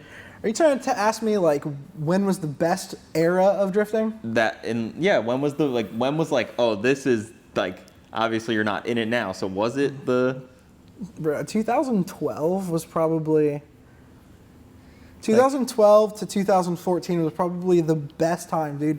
The vibe of everything was so cool. Everybody was just there to have a good time. There was no internet clout. There was no there was 1,000 horsepower cars, but it was like at that time you were like, dude, that is sick. And it's not a reliable 1,000 horsepower car. I mean, ish. So Daigo Saito, who is a monster driver in Japan, he come over here with his 1,000. He was like the first one with like a 1,200 horsepower 2J and an SC 430. Huge wing. I mean, like this thing was probably like they actually made a rule because his wing was too wide, and his plates on the end were like this. So like he had this wing that stuck out like 3 feet off the side of the car and like touched the ground. Looks like he was going Pikes Peak. Yeah, it looked like a Pikes Peak car, but they actually made a rule because of him, because then Chelsea started following in his footsteps because they figured if you're going so fast and you throw your car sideways and that big giant end plate will act as like a parachute almost and keep you from over rotating if you're like, you know what I mean? It kind of helps. Yeah, kind of, it's like a broadside of a barn. And you don't think about it, but like when you start getting into the science of cars like they do, it helps. So they made the like wing rules and stuff. But this guy had 1,200 horsepower and he was a hell of a driver, man. He put everybody to shame like immediately. He was nobody saw it coming. Like he just won the championship. I mean, he was everything. So that was, I feel like once that happened, everybody was like, we need 1,000, 1,300 horsepower. We need the craziest everything. And then it started to become like just who has the most money, and I think. Yeah, I mean, 1,000 horsepower, a lot of engines is a lot. Like 1,000 horsepower RB is a lot. 1,000 horsepower SR is a lot. Like 1,000 horsepower 2J is like, okay, you know, 200 horsepower RB is a lot. Yeah, RBs are. But even like the VQ, because they have a lot of GTR, they're similar to the GTR. There's a lot of good parts that cross over. You can make good power on them. I'm not a huge fan of the VQ. They're not great, but you can make power on them, and they're 350 is like their max stock. They and got then like it's like not worth decent displacement. Yeah, it's not really worth building them either, because for the money that you can build one, you can buy a JZ and or LS swap your car. Or even I mean, I'm not like a huge engine nerd about like what engines and what, but like your TJ and a Camaro, people are like, oh, it's blasphemous. Or when people like LS swap a RX-7 or something, like people are like, that's crazy. You guys are so dumb. That's the only one that bothers me. Funny. That's the only one that bothers me. Is when you take out a rotary from a car, that one hurts me. I don't mind anything else. Have you ever driven a rotary car? Yes, I've done burnouts in one.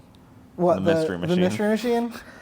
Yeah, I mean, I've ridden in a lot too. That's a good setup. I've ridden in, and I've been around a lot of rotary cars, and they're different. They're awesome. Rotary cars are different. They're awesome. I love rotaries. I think they're really cool. It's two-stroke, you know? Yeah, exactly. So it's like if you're, that's how when I was like really into doing dirt bike stuff. Yeah, I was like, I have a CR 125 and I have a KX 450. The KX 450 is like a V8 drift car, and then the CR 125 is like a rotary drift car. Exactly, and there's something so visceral about that. I can't believe I got rid of my two-stroke. Like hearing the rotary cars drifting is really awesome to hear. Dude. They always create a show, but they don't really have as much smoke usually. They just have a lot of tire spin. You know who Jeremy is though, right? Jeremy Lowe?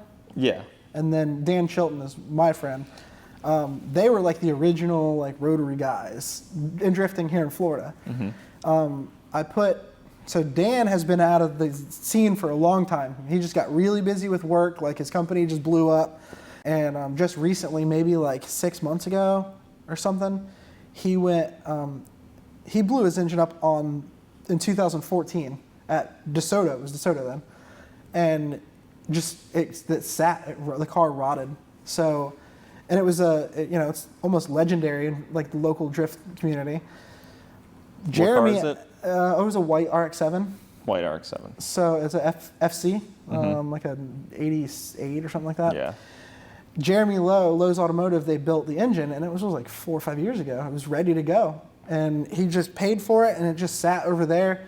Every once in a while, Jeremy would spin it over, put some oil in it, and whatever. And they went on vacation, and I actually went over there and picked the engine up, and I broke into his shop, stole his car, brought it here, put the engine in it, and got it running and driving, and kind of like put a BS street tune in it just so it can do burnouts and stuff.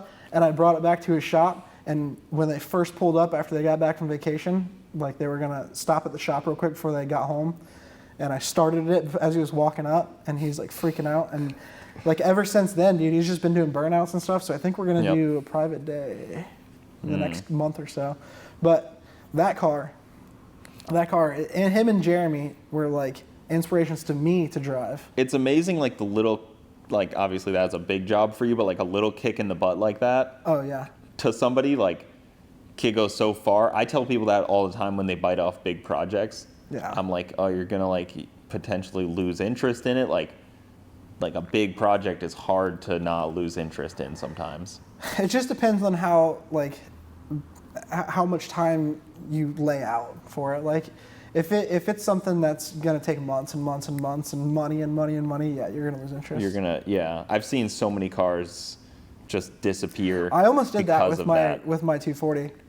2014 is when I was like, all right, guys, I'll be back like next year. I'm gonna take a year off. I'm gonna build this car. Like everything's gonna be right.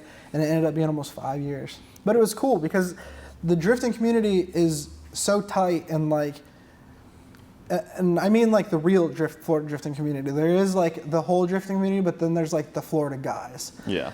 When I came back, it was like a huge welcoming thing. Like they were like, I think it was Black Friday Drift, which is a 3-day event at OSW. Those are wild ones. And they were like, Pat Gooden, and then the guy who puts it on is Tommy Roche. He's like, dude, we're not going to charge you to come. Like, you just show up and we'll let you drive. And I was like, dude. And like my mom had just passed away like not too long before that. So I was like in a pretty dark place. So they encouraged me to like get out there and drive. And I was like, all right, I'll show up.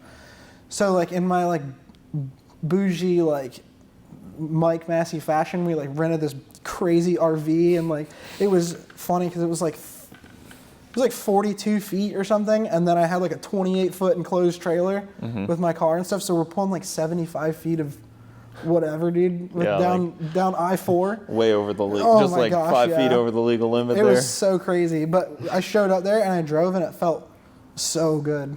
So like I said, I almost didn't for a while. Well, how many cars do you see like everything brand new, for sale, first fire up? Like I see that all the time in both communities. Like cars I think the market is kind of doing that too, though, because you can get so much for a 240 right now. People are like, well, my car's like pretty much done, but I can get $50,000 for it. I mean, especially right now where there's parts shortages. Right. So like, now people are getting like, hey, it took me 8 months to wait for this motor. You can get it right now. Like, and you get $20,000 for a car that doesn't even work. They just canceled a drag race event that was supposed to happen in 2 weeks because so many people are waiting on parts. They canceled the event. They canceled the event. That doesn't sound fair for the people that aren't waiting for parts. There's a lot of people that said that, but there was so many people that participation would have been down, and it's a point series. True. So it's a tough thing, but that is what I think is one of the first of many to have problems with part shortages like that. I can see that though, because back in the day, I would do a drift event, and it would be like, all right, I'm going to go to this drift event on Saturday, and then I'd know like a month in advance, and then Friday night I'd be like, all right, well now I got to swap the engine so that I can go to this drift event tomorrow, or like I got to better order my tires now. Yeah, I better mount my 20 tires. It's 1 o'clock in the morning on Saturday, and I got to get up at 6 in the morning and leave to make it to the drift event. Yeah, load up procrastination. The car. I've loaded up my car like in the rain at night. I'm like, oh, I'm such an idiot. But now I'm like a grown up, and like my priorities changed, and like I'm ready to go to like an event now. Like the event isn't even scheduled and you're already Yeah, prepared. I'm literally. Yeah. It's literally not even scheduled for the private day that we're gonna do it, and all I gotta do is put it on the trailer and go. I got tires mounted, like Yeah. the oil's changed, like everything. It's crazy what happens when you grow up. Yeah, it's amazing. The last minute, it's a little fun though.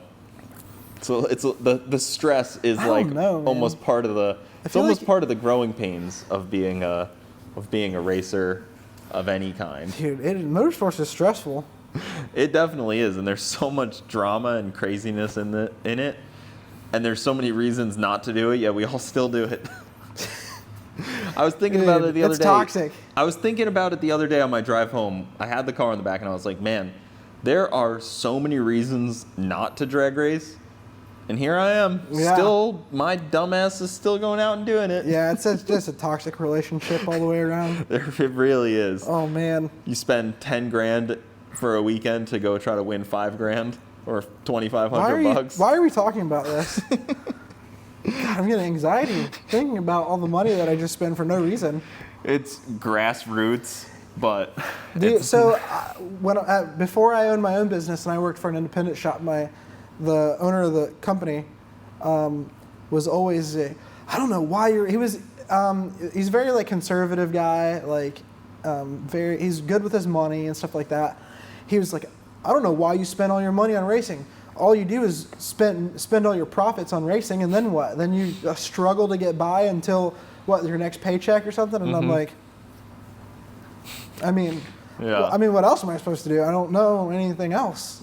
He's like, save up your money, and then once you're financially wealthy or whatever, then start racing and stuff. And I'm like, I won't care then. what fun is that? Yeah, where's the adventure? Yeah. What? Then I show up and I'm wealthy and everybody doesn't like me because I'm the wealthy guy that showed Yeah, up? now I'm the guy with the 1,000 horsepower car Yeah. with all the stickers on it. You got to meet the people when you're poor and have no money like everybody. Yeah, the come-up story. And then you grow with them. You can't be the guy that shows up there Oh, man. rich. It's kind of what happened with Adam at first. When Adam was just doing BMX videos and he was making money on YouTube. Not a lot, but he was making money on YouTube. Big famous YouTuber gets into drifting and everybody was mad about it. Everybody's He didn't want to compete for the longest time, too. So it goes back to like BMX. Like a lot of us were BMX, a lot of us were skateboarders. We just naturally would like the adrenaline, and he was good at it. So people were like, "Oh, you just give him a shot at FD, and anybody can be an FD driver if you're a YouTuber or whatever." And they're like, "No, he competed and got his pro license." And they're like, "No, you guys gave him like this and that." People were mad. People were mad that he was in drifting, and I was like, "You guys are stupid. It's literally bringing so much light to this." And that kind of goes back to what you were saying with growing. I feel like a lot of the YouTubers, Taylor Ray was when I knew him, he wasn't anybody, and then Adam's in it now. Chelsea got huge. Chelsea was just a regular dude that loved From pizza. what I've heard, he struggled for years with like program, like Oh, man, it his was bad. own car, and like great driver, but just couldn't get the rest of it to Financially, it's come hard. along. Yeah. And then all the YouTubers came in, and now these YouTubers have blown up the drifting community. Yeah. So like, big shout out to those guys for bringing And that in. Ironically, there isn't really anybody in FD that probably doesn't make YouTube videos now. Yeah, exactly. That's what I mean. So it's like, well, they all probably were like, dude, this Adam guy. Yeah. I don't know who this guy is, but he's competing and he's making a lot of money selling his videos. And then now like Dean Carnage is like, oh, check out my YouTube video. Well, Chris the sponsors also too are like, dude, why aren't you like talking about me more? Like you're just hoping that somebody comes and interviews you and you're wearing my hat. Yeah, exactly. You got to put yourself out there. Another reason why I don't like to competitive drive that anymore. I don't want sponsors. Like I could probably do it myself. But and people are like, oh well, you had a kid and you got a family, so obviously it wouldn't put me in a real financial like disposition to compete. But I would rather spend that money on projects, or I always have a project going on, or I'm always like traveling or whatever. I like to do. I'm trying to live life. But if you are serious about competing and you have sponsors, each of those sponsors is basically another job. So a lot of sponsors are ruined too now. It used to be you get a hold of a company and you're like, hey, we want to promote your stuff, blah, blah, blah. And they were like, all right, cool. We'll give you 50% off, or we'll give you this product, put your sticker on the car, tag us and whatever. And then the kids were like, oh, well, I want all these sponsors because it looks cool and I want all this free stuff. So they get all this free stuff and they wouldn't put the work in. And the company would be like, hey, we're not doing this anymore because it doesn't benefit us like our marketing stuff. So we're not doing this anymore. So now in order to have a sponsor, you have to have 50,000 followers. You have to have a successful 50,000 sub YouTube channel. Super difficult to get and have a good relationship with a sponsor. And they're like, well, we want to, are you guys doing sponsorships? And then they'll respond back with, yes, please send us your proposal. And then they're like, well, we're going to put our sticker on your car and we're going to go to the car show at Hooters and every Saturday. Mm-hmm. And they're like, we don't care about that. Like, you guys ruined that. Like, well, there's so many people too that are like, hey, I'm going to build a car. Will you sponsor it? Happens a lot. No, you got to build the car, and then once you want to upgrade parts, maybe then try to get a sponsor. And it becomes a job because buy something from the company first. You get you got cams from BC. So like now, and this is just me personally why I don't do it, but I don't want to have to promote this company while I'm trying to balance building this car, running my company, running a family. Yep. Like I was doing YouTube videos for a while for fun. I love filming. I love editing. I love the YouTube stuff. I just don't care enough to take it seriously. But I'm doing all this stuff. I don't want to have to stop what I'm doing to film me install this cams. I just want to do it and get the car tuned, and I want to go out and drive. And nothing worse than like a sponsor not being happy with what they got. Yeah. And then they're talking to somebody and they're like, oh yeah, I mean that Cooper guy, I wasn't too happy with what I got from him. And it's like, why don't you freaking call me and tell me that? But then the other sponsors are like, and it rubs a bad spot on that sponsor for future sponsors. And not all is equal. Somebody could give me an $800 part, and somebody else could give me a $5,000 part, and they all want the same size sticker. It's a very difficult thing. I've come to respect and envy the person that pulls up with no stickers on their car. Like when I go to drag race somebody and I'm like, you're in the same class as me, and you just pulled up with no stickers, no YouTube channel. Yeah. It's you and your husband, it's you and your wife and your kid out here racing, and I'm like, it's a proud moment too for me. So the only people on my car, me, myself, and some friends, literally, like my closest friends that have actually touched the car. So Dan Chilton Welding, so DCW Racing is a sticker on my car. All my aluminum welding, I don't have a TIG welder, I MIG, all that stuff, and he's like amazing TIG welder. So if I want something really nice, I just let him TIG weld it. Titanium, whatever. And he doesn't even want the name of my car, but I like to promote my friends.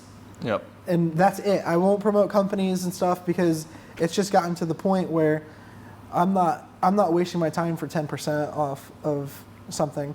But if somebody really helps, puts hands on the car, and like is there for me, I'll put your name on there, and I'll be glad to like give my opinion about your product to other people. Yeah. But it's like, let's see, Spectator, who tuned the car, Dan Chilton, who welded, me, all over it. Danny Duncan, he's my friend. He's like great brand to have on he's the one car. of my best friends. But when I did crash at the Freedom Factory into that BMW, he actually paid. He sent me the money to pay for all of the rear to get fixed immediately. He was just like, you need to do this. So get back out there. that's a sponsor and a friend. Yeah, when you want and when your car's out there, like that's like where a sponsor wants their return or expects the return. Like somebody going out there and using the vehicle. I know Danny has some other ventures, and I'm sure. Oh, Danny doesn't need the. He doesn't need the exposure, but it's still it's almost at his level. It's almost exposure for the memes, just like for the funniness of it. Right. Like, oh, let me sponsor like a little league team for the because it's and funny. And he does that. He does all the time. So because it's like, funny, exactly. He was like, dude, that's funny. He's like, dude, it's hilarious. I love it. And like, I mean, I probably couldn't do other than my job, which is, to help him create the content. Outside of that, I don't think I could do anything to help him get anywhere further than he already is, because his mindset is already working on that. Like he's already above most other. One of the most successful people on YouTube. Yep. One of, not the, but one for of. sure, and especially in his segment, with his demographic, probably. Right. Because like you can look at more successful people, but they have like younger demographic. Yeah. Like children, almost like. His are not that old either, though. I would imagine he's about high school. I would imagine he's like 20 to 35. No, like 14 to 18 or 19 or something. I was thinking It's he was crazy. probably like I thought it was older one too. bracket up. Because like this video right here is probably being watched by people that are 25 to 35. Right, but they're most like car guys and stuff like Yep. that. And same thing with Cletus, same thing with any of like PFI, any of the car people. Like the 14-year-old kids don't have cars. They like cars, but they don't have cars, so they're not really. They watch them because, famous YouTubers, and like you said before, it's the new Hollywood. Yeah. But they're not like the demographic. They're not the target. But yeah, sponsorships are just, to me, a job, and I would be glad to focus on that and give back to a company, but I just don't think that sponsorships are like they used to be. And I don't think that and it's because people don't treat sponsorships like they should. Yeah. I know it's there needs to be a good, it's a business. So from both sides, and it needs to be like a fit. Like there needs to be business stuff on both sides. And I feel like most of the kids these days are like, they don't want jobs, so it's like they don't want to do it. I would love to have like a sponsor for my program that actually like pays me money and like doesn't supply parts, like a big name, like like if you look at like BC or like Matco sponsors. Oh, yeah, that's you know what I huge. mean? Like they sponsor Monster. like Top Fuel, like think about stuff like that. You like, need to get on the Red Bull program. you see, they that's what I'm thinking, like a title sponsor, where like Yeah. people have like parts sponsors, and they may help them with like parts, and I have that, but like Top Fuel teams and NASCAR teams like have M&M and like legitimate like big dollar companies, and that to me would be really cool deal to work. Something where you have like a legitimate, not car related, because that you could put precision turbo in your car. Great partners of mine have helped me out with turbos, but the amount of turbos that I could even possibly sell is not that high. Yeah. Right. But if you put Twix on the car, or I'm thinking like M&Ms, the M&M car. It's an Captain iconic Crunch. NASCAR. It's iconic in NASCAR, the M&M car. Yeah. The Miller, like they used to be like marble red cars. Dude, they should bring that back. They can't. No, they can't. It's kind of crazy, right? That they. But you don't see big Society's done sponsors that? like that in even FD. Like No. Monster and Red Bull, Rockstar. That's it. Just energy drinks. And then it's usually just like their personal. So that's where it came from for me. Comes to car parts. Right. But your market's so small. You can only sell so many turbos to people that are in the crowd. Right. But you're also. Do people ever like DM you and they want to pick your brain and be like, hey, what turbo should I use? Because I get a lot of people who are like, hey, why did you use that turbo? And then I'm like, or why did you go with these guys with your turbo? And then I explain it, and I probably over-explain everything like I always do. But I'll explain why, like what this turbo, why it benefits my engine. Like I explain everything to them, and then I help them make a decision to buy a turbo. And there's no sponsorship or nothing. I don't have any sponsorships with Boost Lab or whatever. I just happen to use their stuff, and I tell people like why I used it. Yeah, and they're good people. They work well with you. Right. I mean, so I don't know. I mean, I feel like personally, I send people to induction. If somebody asks me, they're like, "Hey, like, what cams should I do?" I'm like, "Call Induction Performance." Yeah, I'm let like, them do it, they're man. smarter than me, and they can sell you the part. I'm not gonna like, I try not to like get in between like people that I know are smarter than me and are a better resource and can actually sell you the part. I'll help people. If you message me, like, I'll give you advice and talk to you about my thoughts, but like, in the end of the day, I can send you somewhere that you're gonna get a better answer and actually buy the part. true. Like, you can ask me what turbo I use and you can tell me your goals for your car, but I could send you to Matt at Induction Performance and he could help you better and then send you an invoice. Yeah, and then you get your turbo. And then you get your turbo. Win-win for everybody. And it helps my sponsors. Yeah. I'm like pretty good at marketing, and there's like a lot of stuff that's like secret, but I'm very good at like the internet. So I think that it would be more beneficial to me. That's why I have Masse Automotive on the side of my car. Mm-hmm. Instead of putting that effort into a company who's only going to give me 10% off of something, I would rather put that effort and marketing into my own company, which will directly benefit me. Yeah. It would be cool almost if like a company like Drift HQ could say, you could be like, I guess like a parts salesman almost, but like not really. You know what I mean? Like you could make like a percentage off of it if you're selling parts somehow, like almost like an outside rep. So it would that's work also out like sponsored. If I did Drift HQ stuff, what would happen would be I would get like, for some weird reason, I've been getting a plethora of Skylines in here lately. So if I get, like I just had an R32 in here, an R33 before that, and an R35 that they all had upgraded turbos. Mm-hmm. So if they wanted me to do something, I could be like, all right, bring it to us. Well, obviously, we'll install everything, and I can get everything from Drift HQ. Yeah. You know what I mean? So it would work almost as a shop wholesale, owner. Right. But like, yeah, it's kind of like having like an account. I feel like as a shop owner, it's a lot better for marketing, for sponsorships. Like, I'm not just like a guy that goes out on the weekend and like races and stuff and just tells people like what I think about this product. I will actually install it and show you that how good it works. You know what I mean? Like it would work like that. Well, that's like the old NASCAR catchphrase was, what wins on Sunday sells on Monday. I mean, it's the same. That's 100% fact. Legitimately how sponsors work. Yeah. If you have a car that has a, Garrett turbo that just won FD. Right. Now, Garrett sales are going to go up. Exactly. Yeah. I mean, it is what it is. And FD is a little weird because they have sponsors that you have to have, like you have to run a Link ECU type of thing. Yeah. Like there's some things they've that you changed have a lot of to stuff lately. use. There's only like parts. 4, maybe 5. I think there's 4 tire brands that you can use, stuff like that. Yeah. Yeah, they kind of stifle a little bit of competition getting into it. Yeah. And I get why they would do that, why sponsors want to be exclusive. And it's kind of cool, like you could be like Nitto winner of the year. I think Falcon just pulled out. Falcon just pulled out. Of that end of off-road, I think. Oh, it's rough, dude. That's a bad deal. Falcon was like a staple. a big part of drifting. They are like, their teal blue cars are like, when you think of FD, you think of like a teal blue car. And in general, not even drifting, like trophy trucks, like everything. Yep, it's definitely a sad. I wonder what the issue. Like I don't know. I don't think there's a huge market, like you said, for stuff like that. And drift, like as much as their budget was for drifting, I don't think that it'll work out for them.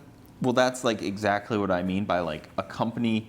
You see it with YouTubers. YouTubers don't do paid ads for things that you think they would do it. They do it for HelloFresh or things like that because anybody, whether they own a car or not, is going to potentially buy Liquid Death or Liquid IV or those kind of things. Liquid Death, man. That's Steve-O's thing, man. The water, yeah. It's good, though. I don't know what it is about drinking water out of a can. Not an ad. But that's what I mean. Like if you had that on your car, you have a better chance of selling a lot more products for somebody than if you have a tire brand. Do you think that it's more beneficial for someone for a company to promote or to sponsor a more winning driver or a more cloudy driver? So like Adam's first year in the Mustang, just getting used to the car, wasn't that great. But he's done great before. You know what I mean? Like in the past chassis, because he's used to it. He's got a lot of seats on him. I get this year, he didn't, he was just learning this. Mustang is insane. Completely different car. It's insane. It's a wild car. So I'm sure that he sold more than whoever one of the more winningest drivers, just because of the clout. You know what I mean? And that's what I think sponsorship has come to at this point. And even his sponsor, because he has AutoZone and Pennzoil, those are pretty good sponsors because they're broad. Right. They're very broad. Right. You can just walk in. You can buy them for an old car. You can buy them for a new car. Exactly. Everybody goes to AutoZone for something. Right. Whether you want to or not, they're usually local. What was the other thing?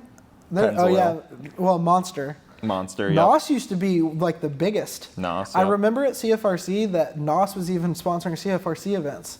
And you would just show up and they'd give out free NOS. And they'd have NOS girls there and they'd walk around and everybody's got free NOS, dude. And it got so bad. I remember the heat got so bad that people were having heat strokes and people were drinking so much NOS that they would have heart problems at the track.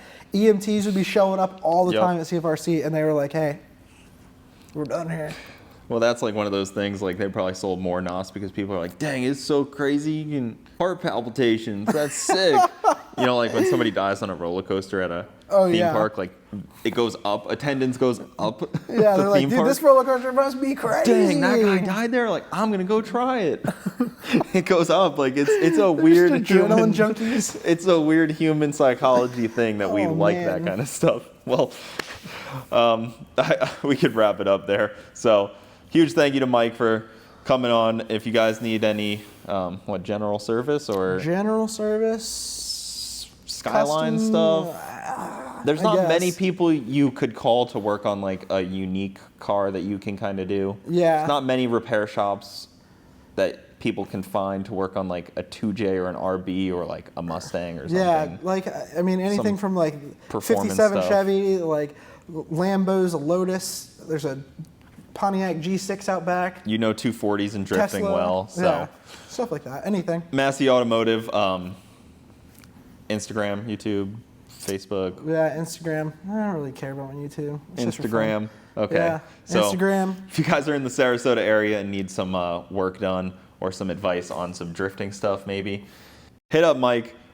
Very cool talking with him. Awesome dude. Thank you for coming on, man. You're it welcome. was fun. Thank you for having me. We'll do another one.